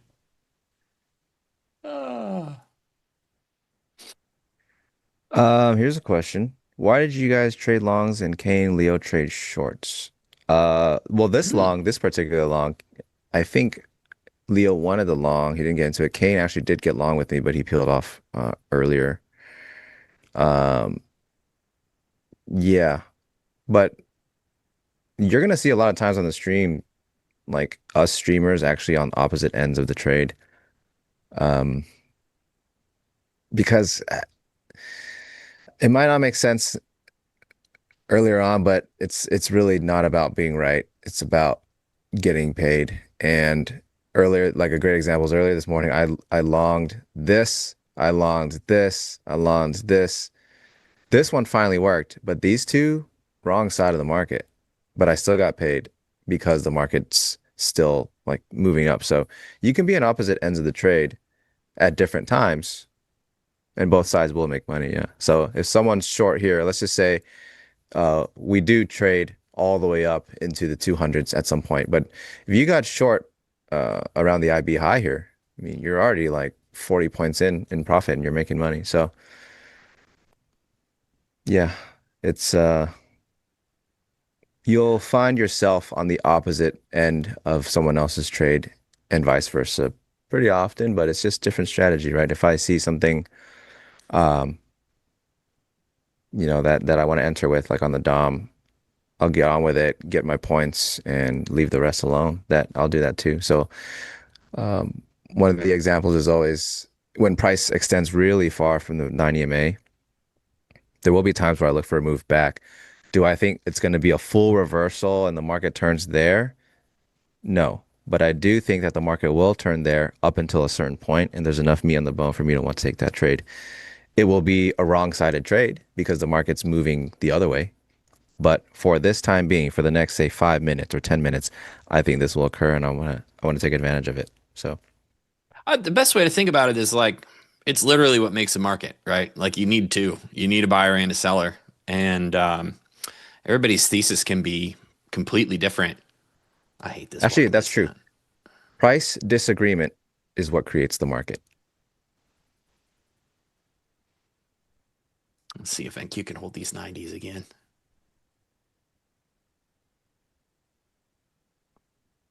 Ah. Ah. They'll do it. Don't. What time is it? What is that? The reverse, the curse reverse? Don't. Yeah, thanks, Leo. Thanks for this. This is like actually all Leo's fault. Yeah, man. We got a 322 point Right? IB. This isn't too uncommon to see it trade or fail a real break and trade through. So I guess, it's nothing too crazy, but it is Leo's fault. Yeah, I 100% blame Leo. This is it's a really nice 1 hour candle though. I mean, I took a stop in profit. That's fine. It can do its thing. I'm gonna try to lean into a short here. Ooh. We get this break of 80s back down to 25K. Yeah. If NQ leaves, wait, let me ask. Is that a dead body up there? no. No, Okay. not yet. I need to watch that video again, XY. I clearly don't know. It is. I mean, they're all just liquidation trades. Just some are more particular than others. Okay. All right. Okay, Hey, I guess Shab. the question is if it's a dead body, maybe, but is it the setup? Not particularly. No. Morning, Chab. I mean, I wanna guess see the a dead liquidation body? is kind of where my RTH VWAP is sitting. So if you were to get it, it's like I said, not dead body, but you're seeing all that accumulation of volume and pretty thin structure under between 40s and 25K. So Mhm. we get this little Well- push back down below 40s. Get We're me to probably buy going to this just again? flush. Look what Leo's done to us. I know. There's a bunch of folks lined up down here. Let's see. Where's the delta flip? It's not quite low enough on NQ.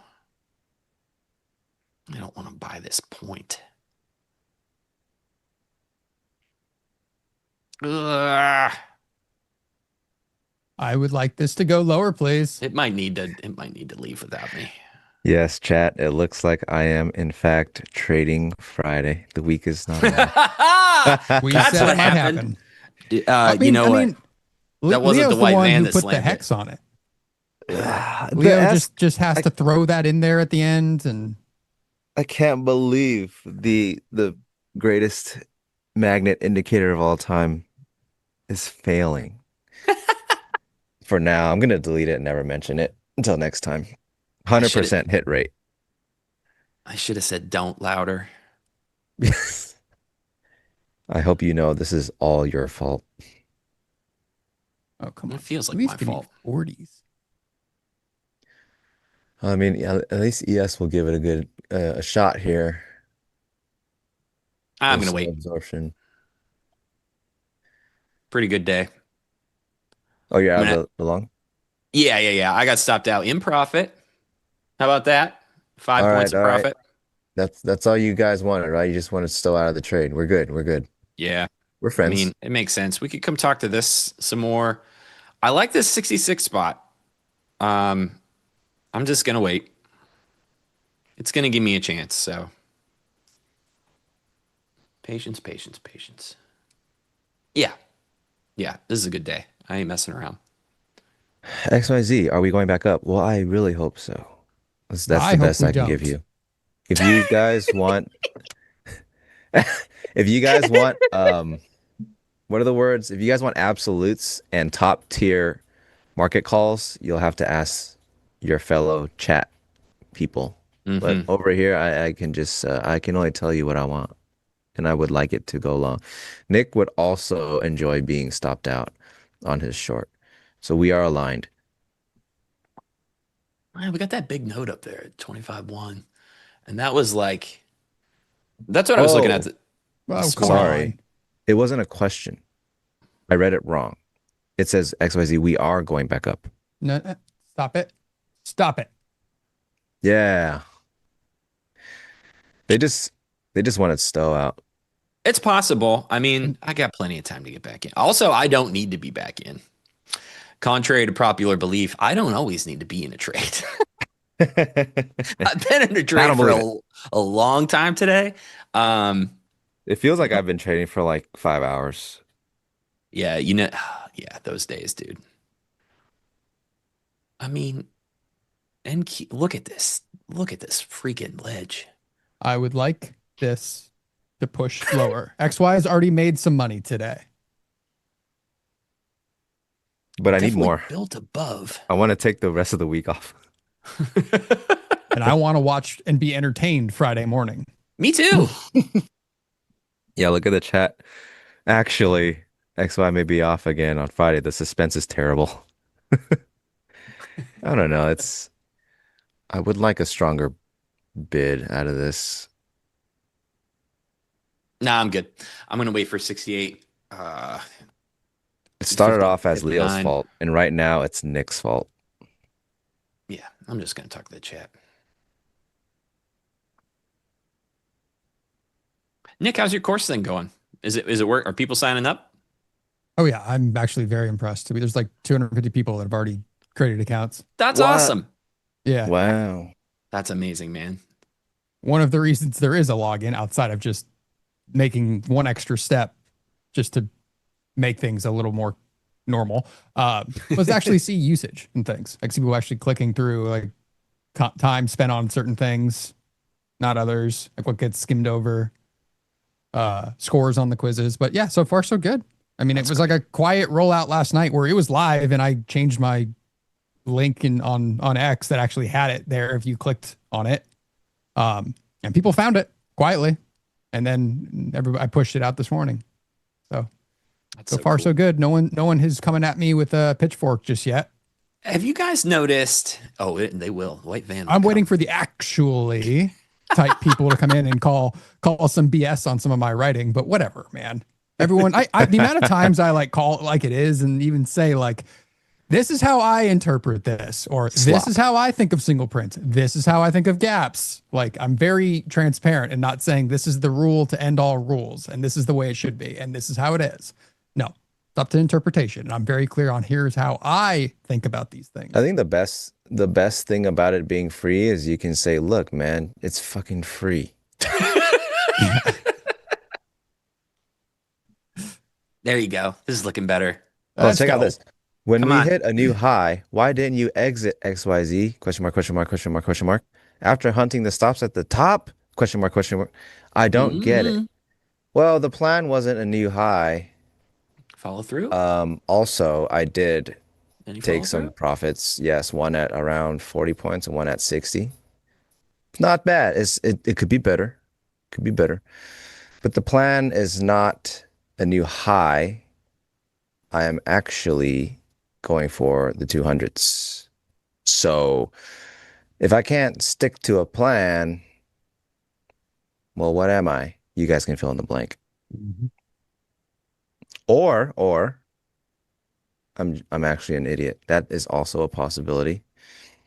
Mr. Commenter. Come on, Mr. Bid. What you doing? No, you need to roll over.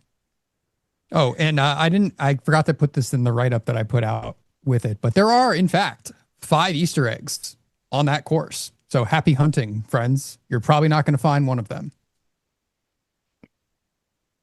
Mr. Bid.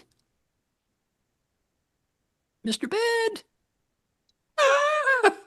Hello. I believe in you. You gotta give it like reassurances. Like, I believe in you. I hear what they're saying It's getting about too you, wiggly. and I don't believe it one bit. Ah! Oh my God. Saved by a tick. I hate this. Can we just break 40s? Nope. Yes, to 40. the upside. Brick wall. No. Let's go. You To the be quiet. upside. I'm going to be very upset if I get stopped out on this. After I had it. I mean, I didn't want to take this for 25 points. It'd be dumb. I'm either going to get stopped out or this is going to 25K. Nobody speaks in absolutes except me when I'm in a trade. Somebody cue up Freebird. That's the duality of tick. man. Let's go. Oh, you turkeys. I hate you. It sucks when 2 of your friends take are one off actively trading against you and rooting for you to lose so they can get paid. Yeah. Go.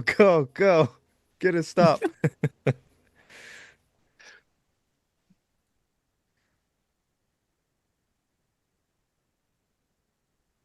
It is Actually, if the I get filled, duality if of I get man. to if I get to 75, I request a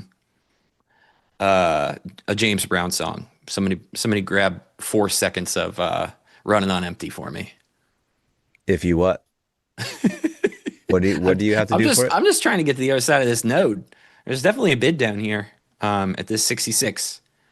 I've only leaned on it like 80 times, so I don't know how much juice they got left. And this is a lot of passive selling here.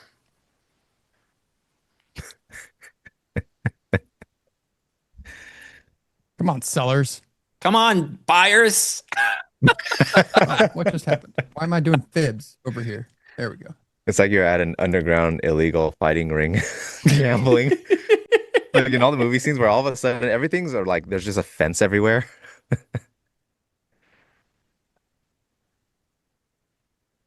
Where else but NT Live can you 25. actively be competing against your friends live in front of 1,000+ people? And root and preying on their downfall. Yes. Nick, where's your stop? Don't worry about my stop. I need to know. No, it's sitting above For the. science. It's sitting just above that LVN at 100. 100, huh? Yeah, you won't add into this trade. No, I'm scared. The higher my P&L gets on the Nick day, won. the more scared my trading is. That is the issue. That's why outlier days. Half stop. There's a cap for me. It's time. Let's roll over for daddy. Let's roll to 25K. Stop both of them out. No, and they needed pay my me. stop. That's mean. Did you really have to say that's mean? I'm just trying to get paid here. That's mean. It's mean when you say it. I can say it, but it's mean when you say I mean, it. let's be serious. Leo put the poo on all trades when he just kind of like dropped that hammer and then left. I know, he the just stream. Really did. Real drive by. Yeah, chat, let Nick know how mean he's being. Very uncalled for.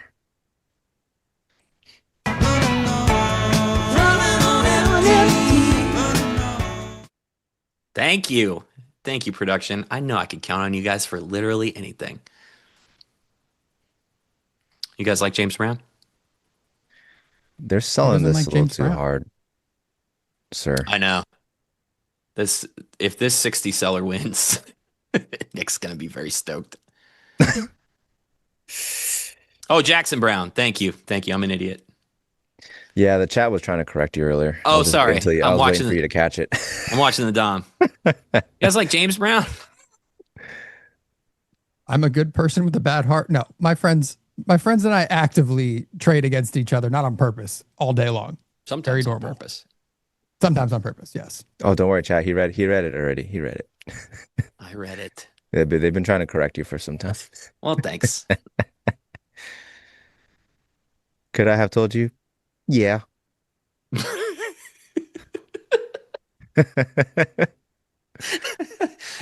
Yeah. See, XY likes to see me sit and flounder, dig a quick grave socially. It's like, oh man, he's like a fish out of water right now. I could put an end to it, but I won't.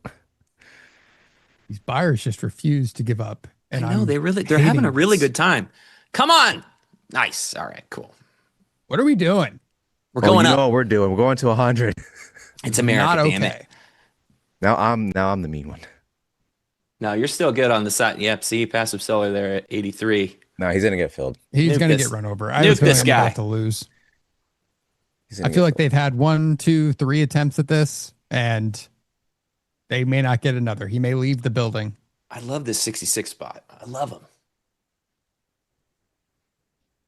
Yeah, throw I on might chop. start- I don't disagree. This attempt is making me a little nervous that it's going to get poked through above 100. I might start doing join bid and join ask on ES. Buyers are exhausted. I can promise you this: buyer exhaustion is not real. Goggins meme. As you can see, the buyers, in fact, are not exhausted and are currently about to stop me out of said trade. There is no such thing as buyer exhaustion when a Goggins market exists. All right, buyers. I need that early dismissal for the week. What do we need again? 200. I'm going 69.02 again. And I got stopped out. Ah! Hooray! Where's that? Where's Hey, that? where's the shame? Where's the shame for XY actively saying hooray as I get stopped out? Everyone can troll him in the chat. Everyone can say, "What's his head or his heart?" Yeah, Nick was being really mean.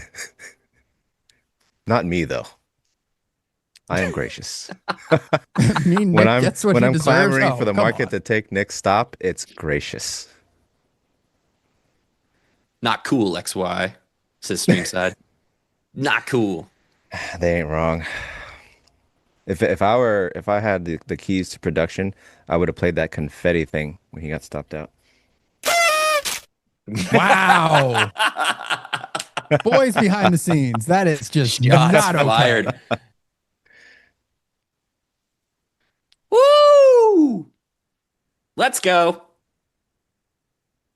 I'm getting a little too excited. I still need to get above this 77 guy. Now that's Get excited, man. That's Get exhaustive. excited. That's exhaustive. You got to support the buyers.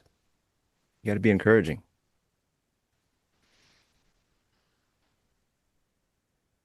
Is the Nick trade in play? Graham No, Lyons says- I would not, guys. I honest to God, there's a reason I placed it above that LVN, that right at 100, like right here. Where is it? Right here. See, that's what I thought. The dead body. I thought there was a dead body up there. No. No. Yeah. But as we built above this, I would not want to take the short against my stop. I just kind of would wait. I think I figured this out. I think there's not a dead body setup if XY is long. I think that's the A criteria. decent indicator. That is a decent observation.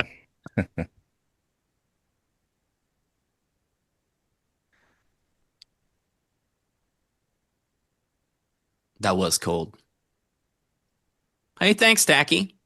Yeah, I'm What could trying to also get happen is they will just come back and take Stowe and I out of the trade, and nobody wins. That's probably true. Also a possibility. That would make me happy. Nick's gonna play the confetti. Yeah, I'm going to request confetti if they eventually get your stop. I already got stopped twice. Who needs friends, or what is it? Who needs enemies with friends like these? Huh? Can't we all just get along?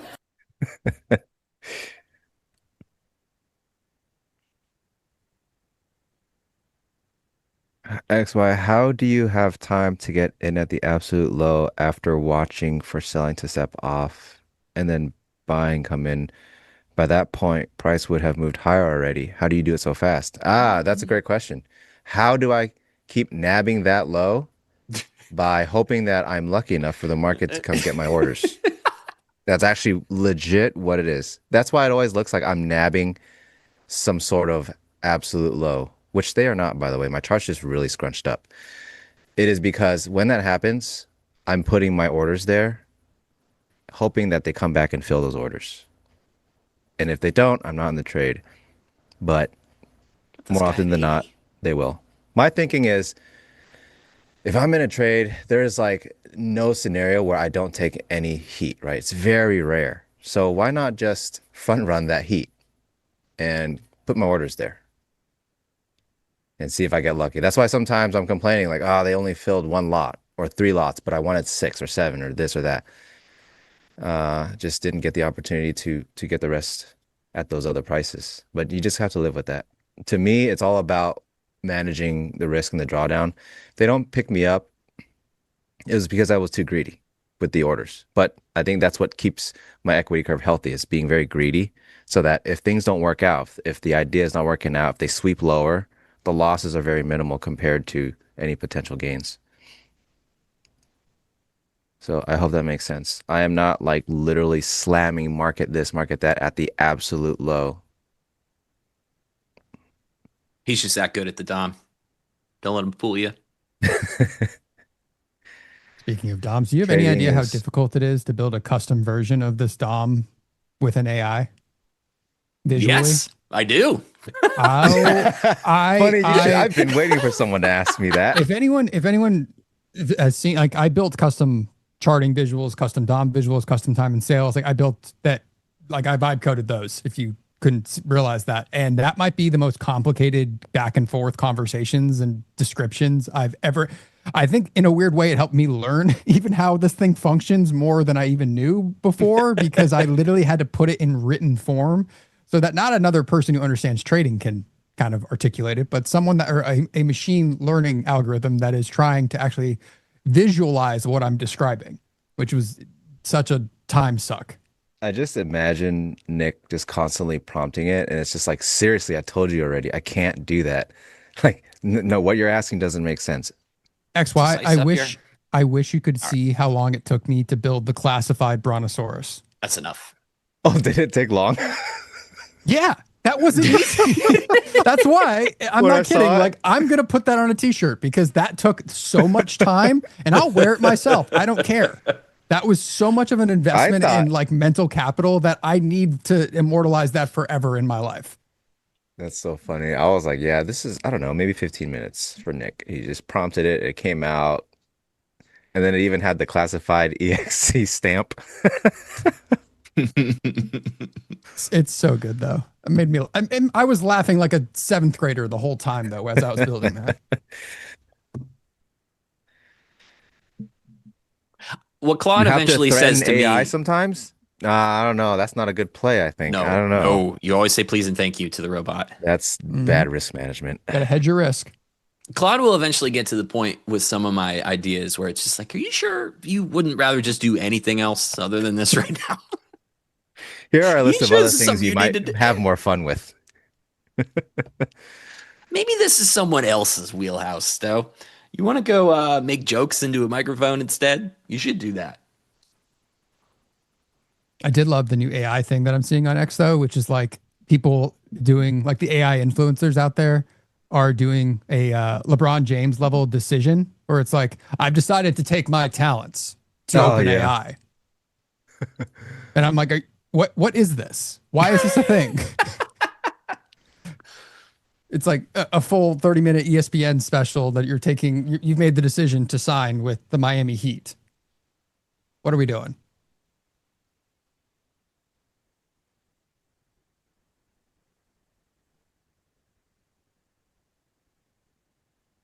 Oh, thanks. Lots of love for the YouTube. I had to tell the internet that I made a billion terrible mistakes yesterday. It was very fun. I was like, bad enough having to say it to yourself. Yeah, man. Yeah. And I was like, well, I could either cancel this whole thing right now or I'm going to have to tell everybody I'm an idiot. So I was like, well, I already talked to Claude about this for the entire weekend. It's like, well, there's a chance they already know, so it can't be that bad. Shit, you're right. They do know. All right, this has got to really work. I You don't guys know. never. This I know guy you, sucks. you guys have never seen this before. Don't try it at home. But this is the final boss version of. Hey, don't be scared when you see it. All right, chat. Did you have candlesticks in your notebook in high school? No. Okay. Wait, why would you have candlesticks in your notebook? That's what. Did you not draw this S on every notebook you had in high school? Yeah, but it was before I knew the power. And once I was applied it to already- candlesticks later, I realized. All right. If that was not already in a textbook, it was in there immediately. Yep. Like, Yeah, that's a brand new. If it's if not in there, you you're had looking at a the brand new honor of being textbook. able to draw that, I mean, you felt so good as like a 12-year-old.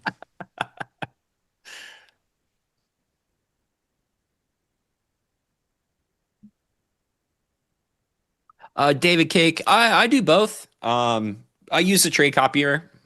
I'm in and out. Don't worry about how many accounts I have, baby. Do you use the Boston one? The Boston. I do use the Boston one? Boston. I use trade copier. I don't know if they would like that we say that though. So But I don't. I can't. Okay, I get it. I just can't see the name without reading it as with a heavy New England accent. And I know that's not intentional, but for some reason my brain I'm just pretty is sure wired it's that way. Tradecopia, but it's not as fun. Every time, once Nick said it out loud to all of us, we were all like, Yeah. well, can't hear it a different way now. Yep. It's got a heavy New England accent for no reason. Outside of the stupidity of my brain and the way it functions. Bird Dog says, watch Mobex and these are you pumping stocks in here? That's chat. Someone asked me a question earlier about with my tech background, like anything I'm watching. And I said this like last week, like software was beaten down so much, and I thought majority of that sector was completely oversold. So, look, some of those names were down like 30%. And I have a feeling some of those are going to be here for the long haul because they're smart enough to innovate and have been innovating with some of these models and probably even their own as this has been going on. So there's some big names and some big players that were down like 30% from the highs, and not the worst thing to start nibbling on a few of those that are probably going to weather the storm. But what about the singularity? Software doesn't work in the singularity though, right? Are we in a singularity or a simulation? I don't know. I thought, okay, this is something that happened the other week. I thought everybody knew what the singularity was, and I thought everybody read that book. But it turns out they didn't. Nope. And then that dude put out that article about how AI was going to make all this stuff less. And I was like, you guys didn't know this was going to happen? Am I the only one that read that book about the singularity? Okay. I must be a major dork. And so... Well, Stowe, for the people in the chat, what book are you referencing? There is a book called The Singularity is Near, and that's the one I read when I was in my 20s. And then I believe that dude wrote another book called The Singularity is More Near, or even closer. I don't know. It's nearer. The singularity is around, is his thesis. But it's pretty much robots and humans do this, and then eventually, we don't need to work. Society changes as a whole, supply chains. It's pretty much just like an article that some dude probably wrote with AI and got a bunch of attention for. But it's in a book. So it's in a book, so you know it's real. Yeah. I don't know if it's real. It's pretty You can't fun. fake books. You can't fake books. You can fake anything else, but you can't fake cannot fake written books. Printed media is still cannot be AI yet. The singularity is going to be effort. on its way until that dude's not around to write books anymore, probably. But I think seriously, guys, it's closer. The theme of today's trading session, if you guys have not realized this, is hedge your bets by saying please and thank you to your AI. Here on NT Live, we prioritize risk management. I'll be back. Exactly. And you don't want That's the thing. Skynet. I had my DM open with Leo and Claude open at the same time, and I accidentally typed in Can you please blah, blah, blah, something to Claude? And Leo was like, what? And I was like, oh, sorry, that was for Claude. And so he actually busted me being way too nice to the robot in real life. So it's not even a bit. I really am nice to the robot, just in case. It's important. It's risk management, man. That's happened to me so much, and especially now running 4 computers on my desk, and having 3 different mouses everywhere. I've made the same mistake where I'm typing into the wrong box and looking at another computer like, what the hell's going on? Because I have 2 keyboards and 3 mouses. Mice? It's still mice. Mice? There's a grammar joke for everybody there. Nick, if you put any more computers on that desk, you're not going to be able to crawl into it. Oh, I'm going to get a new desk. Challenge accepted. That is a certain. You said that 3 computers ago, to be fair. You're not wrong. Yeah, but this time it's nearer. So if anyone knows how much effort it may take to rewire this setup, for example, all my trading setup and streaming things are on this side over here. I want to move that with a new desk over here. And the thought that is preventing me from buying a new desk is I have to rewire everything again. And I don't really want to do that. Yep. And I'm just adding computers because Claude told me it's a good idea based on what I have sitting collecting dust. See, what I do, instead of any cable management whatsoever, I just let everything become its own ball of one, and then it just is what it is. There's nothing I can do about it. I get little pieces of tape to either side so I know, and then the big ball of one just moves with me wherever that desk is going to move.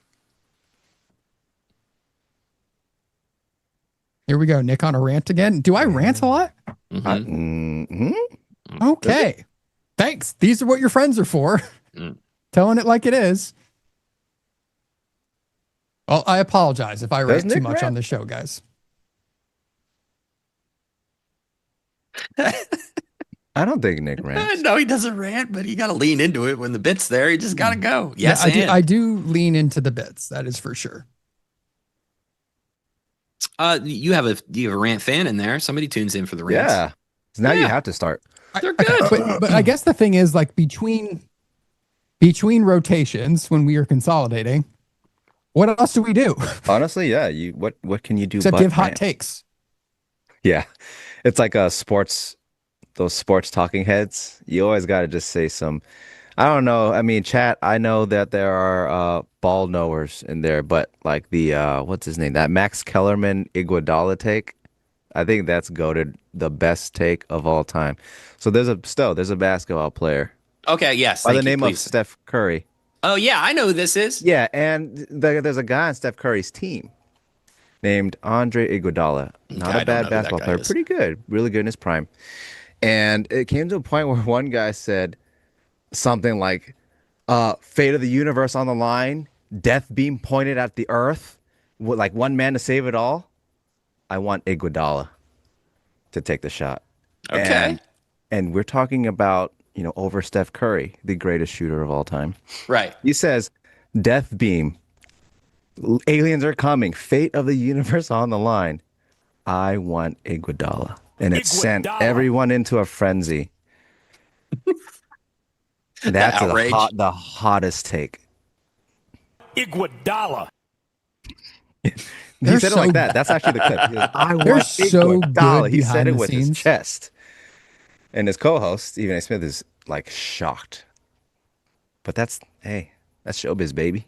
It's showbiz, baby. Yes. So hot takes sell. Andre Iguodala is a U of A alumni. Nick, you getting into the World Baseball Classic yet? I have not. I finally tuned in and started paying attention to spring training though. Okay, cool. I wanted to go to Phoenix. My brother still lives in Scottsdale, so I wanted to go catch a weekend or a game or two out there with the Angels. And I'd be so sick. My buddy, like I said, plays for the Mariners now. He's a journeyman and would love to see him too. So I'm trying to make a way out there at some point in March, hopefully for maybe a day or two at least. But yeah, baseball will be here, but I need to get through March Madness, Stowe, where my Arizona Wildcats are likely to break my heart at some point, probably in the Elite Eight.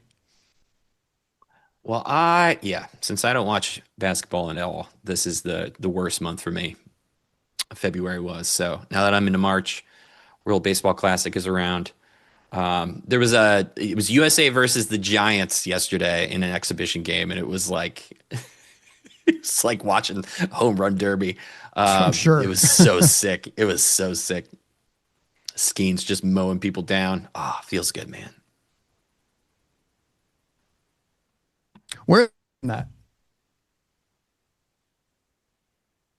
So, what? Where's the Classic being played? I don't know. It's all over the place. Oh, okay. Let's see. They were at the Giants spring training yesterday. Would that be in Scottsdale? I think so. Yeah, dude, you could have gone to that. That would have been fun, actually. I think it was sold out. They kept talking about how many people were there. But it's like, it's the dream team. I don't know. I'm back and forth on it. This is way too boring for this show. Nobody likes baseball, so it really might be like my you phone. and me. And I guess at this point, living in Texas and being a fan of the team in the majors that has the longest playoff drought is I'm slowly turning into a fair weather Angels fan because I barely watched games post All-Star break last year. You know, my Just made phone me alerted sad. me a few days ago that baseball season is back in my Yes. ESPN app. And that means Panda season is back That on is the true. menu, baby. that's true. You're going to have plenty of Are Panda the Express Dodgers good jokes. this year? They are, right? I have no idea. They keep Have spending they ever money not to say been? yes. About anything. Yeah, dude, the Dodgers are the Dodgers. They're the worst. And by that I mean they're the best, Oh, sweet. and I hate them. But yeah, you should be good. You should be getting at least $56 Panda Express deals this year, I would say. I can live with that. I can live with that. Shab texted me yesterday. They got a new flavor for the orange chicken. I'm about to test that. Okay. But the Dodgers have to win for me to be able to test that. Take me out to the ball game. Hey, Jim. What's up, brother? Me and Jim are going to a baseball game in May. I'm very excited. And Jim's going to come watch my punk rock band, too. How about that? I'm going to drag Jim to a show. It's going to be sick. Nice. No, everybody's chiming in with the worst teams. Austin, no. I hate the Cubs. Also, no Brewers. Actually, I end up rooting for the Brewers a lot. Because the Pirates end up breaking my heart and my spirit by the middle of the... Yeah. Jim says, is there a mash pit? There is not a mash pit, Jim. There will not be any mashing at the show. You should be good.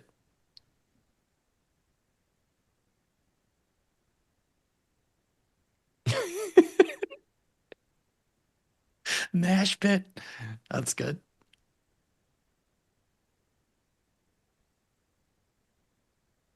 Yeah, that Angel Stadium is a little... Hey, Stowe's Burner, what's up? Thanks for keeping hope alive, by the way. I appreciate you. Stowe's Burner, are we talking about Tempe Diablo or are you talking about in Anaheim? Because both. Well, actually, I haven't been to the spring training center in a while, but the Angels facility in Anaheim does need a facelift.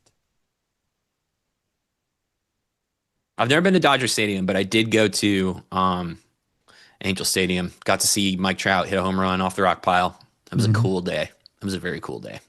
Like it's a cool stadium, but it needs renovations, and the city of Anaheim doesn't want to pay for it.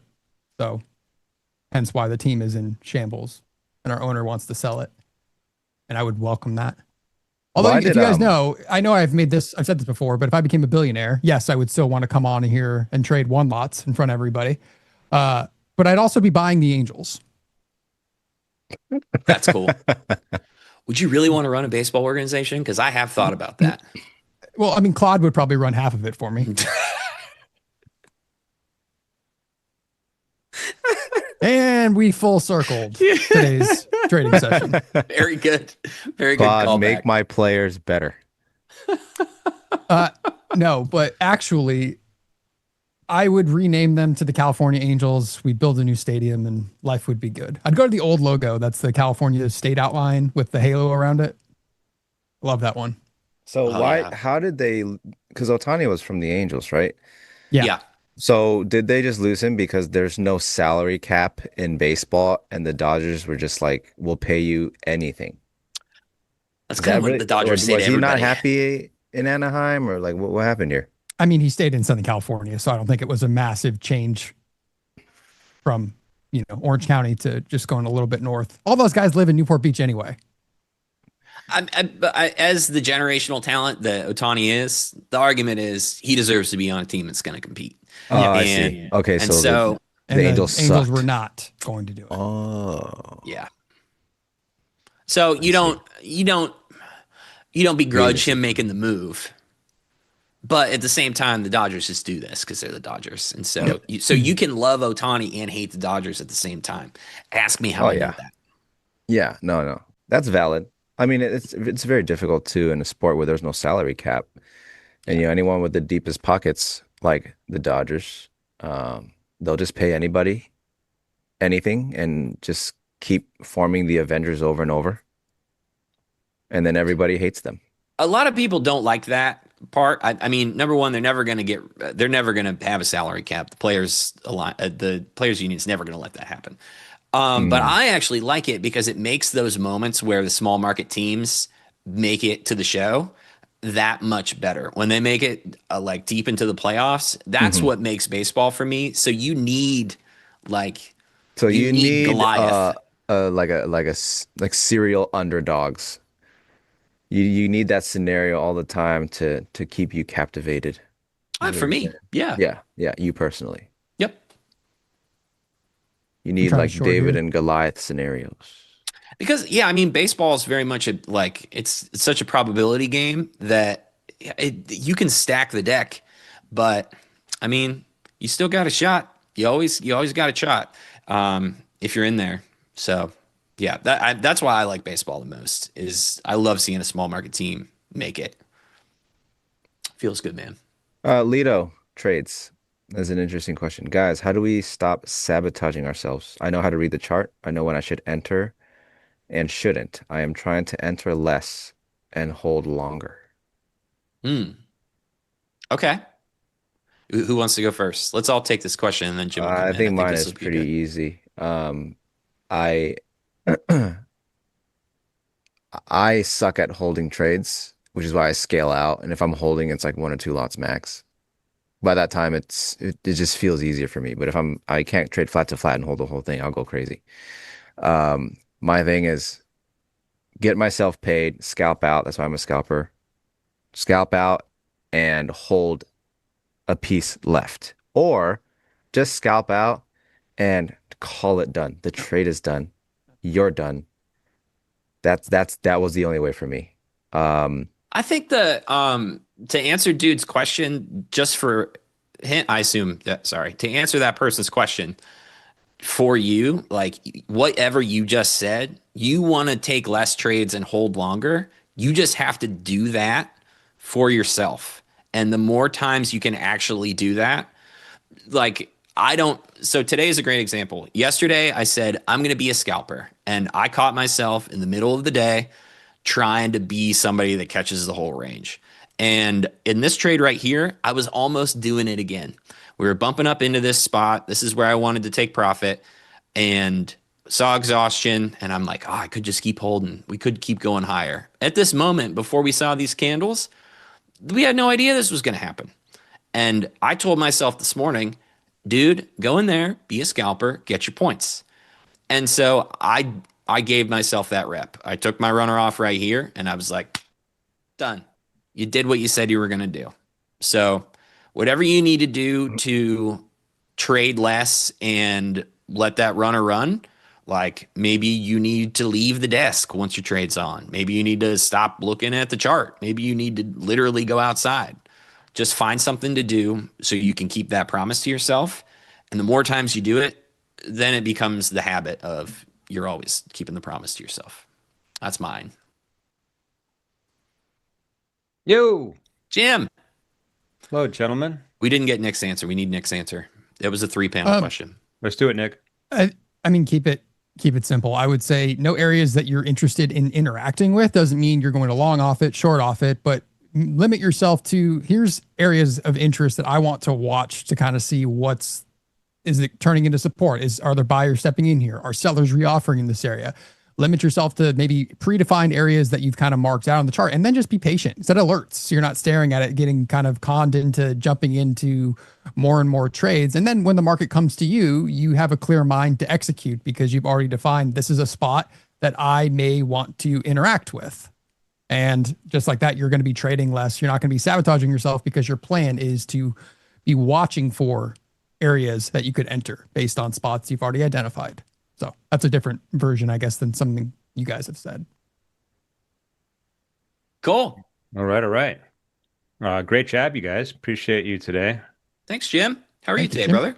Good? I'm pretty good. Can't complain. I'm actually heading out of town shortly. Okay. Going you to. Where you going?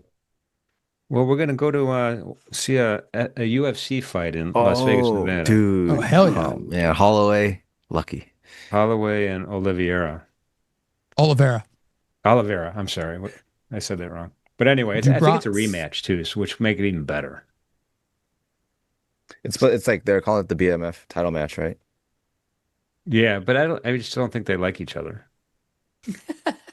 Well, that's always the case. Isn't that what they're like? None of them are supposed to like each other, right? Isn't that the bit? Especially during promo, you know? Yeah. And then after the fight, it's like, well, he's great. He's great. Honestly, he's a very good fighter.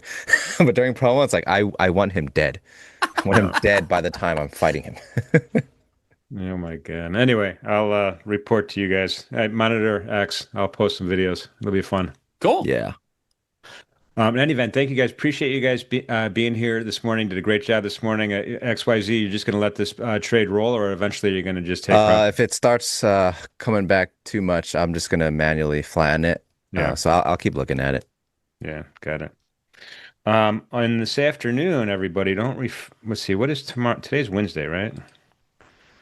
I got that right, everybody? Today is Wednesday. Yep. Yep. All right, this afternoon, we have a brand new panel of traders. We have Tanya Trades, we have Selma, and we have Jack Gleason trading the close today. And we'll start with Shy at 2 o'clock. So we'll have a really nice session this afternoon. In the meantime, you guys, thank you so much. I appreciate you. I probably won't talk to you until next week. But thank you for being part of NinjaTrader Live. You guys are awesome. Thanks, Jim. Wish me Appreciate luck. you, see you, chat.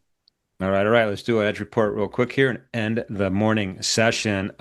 So you might have saw we had a couple edge alerts. One of them was for Edgeful, and one of them was for MenthorQ, and they're both kind of important. And let me tell you why. So the Edgeful stat was initial balance breakout stat. And I usually apply it to equity markets, but I applied it to gold this time. And it gives me statistics looking back 6 months on what are the chances or what's been the behavior of an IB breakout to the upside or the downside throughout the regular trading hours. And so today's edge alert for gold, said, hey, there's over a 77% chance that the IB is going to have a breakout one way or the other. Now, it doesn't measure how big the breakout's going to be, but right now we don't have a breakout of the initial balance. The initial balance is the high price of the first hour and the low price of the first hour. That's those two white lines you see up on my chart right now. And we haven't broken the upside or the downside of the initial balance all day long. And that's only a 7.87% proposition. So in the back of my head, I'm thinking, okay, it could happen, but it's a rare event when it happens. So what I want to look for breakouts to the downside or breakouts to the upside. Now, right now, we're not even close, right? We have a nice, really strong area of support right at that Jack's 2 level, right? And this is a gamma exposure level 2. It's a MenthorQ level. It's one of the biggest levels that there are, and really what we're looking for is kind of a close and big movement below it, and then dealers have to readjust positioning and hedge. And when they do that, that can further exacerbate a move. So that's why we look at those gamma levels as well. And right now, gamma 2 is really nice support, right? That's at 51.49.9. You could round it up to 51.50. So we'll see, that would be a break below that. Two things are going to happen. One, a break below that, other than just a wick, right? This is a 10-minute chart. You can get these crazy wicks, but a body of a candle close, continuation selling, that could definitely drive us through and have that initial balance breakout to the downside. So when I combine those two stats in my head, I'm thinking, all right, body of a candle closing, continuation selling, that could be a good breakout trade idea. So that's kind of how I combine those two reports when I'm thinking about just a simple stat for a IB breakout. In any event, that's where gold is right now. It's trading between that JAX 2 level and VWAP. VWAP's another key thing. We lost VWAP in the rearview mirror, approximately 940 to 950 in gold, and we've been trading below that ever since. And the pivot, that's another important level. The pivot right now, that's really defining the top of the conversation right now. Ignore the wicks for a second. These are where the bodies are. The bodies are trading from the pivot down to JAX 2, back and forth, back and forth. So it's price is kind of pinned right now, but I think it is poised for a breakout one way or the other. So we'll see how that goes. That is end of Morning Edge report. Appreciate everybody being here with us today. We had a great morning. We had a great panel this morning. Great special guest this morning with Jimmy and Nick, the MMA guy. It was pretty fun. They were very, very, very, very smart. Go back and watch that this morning if you get a chance. Shai's back in town also. So, all right. Having said all that, everybody, we will see you this afternoon at 2:00 start. In the meantime, have a really enjoyable, relaxing lunch. Thank you for being with us.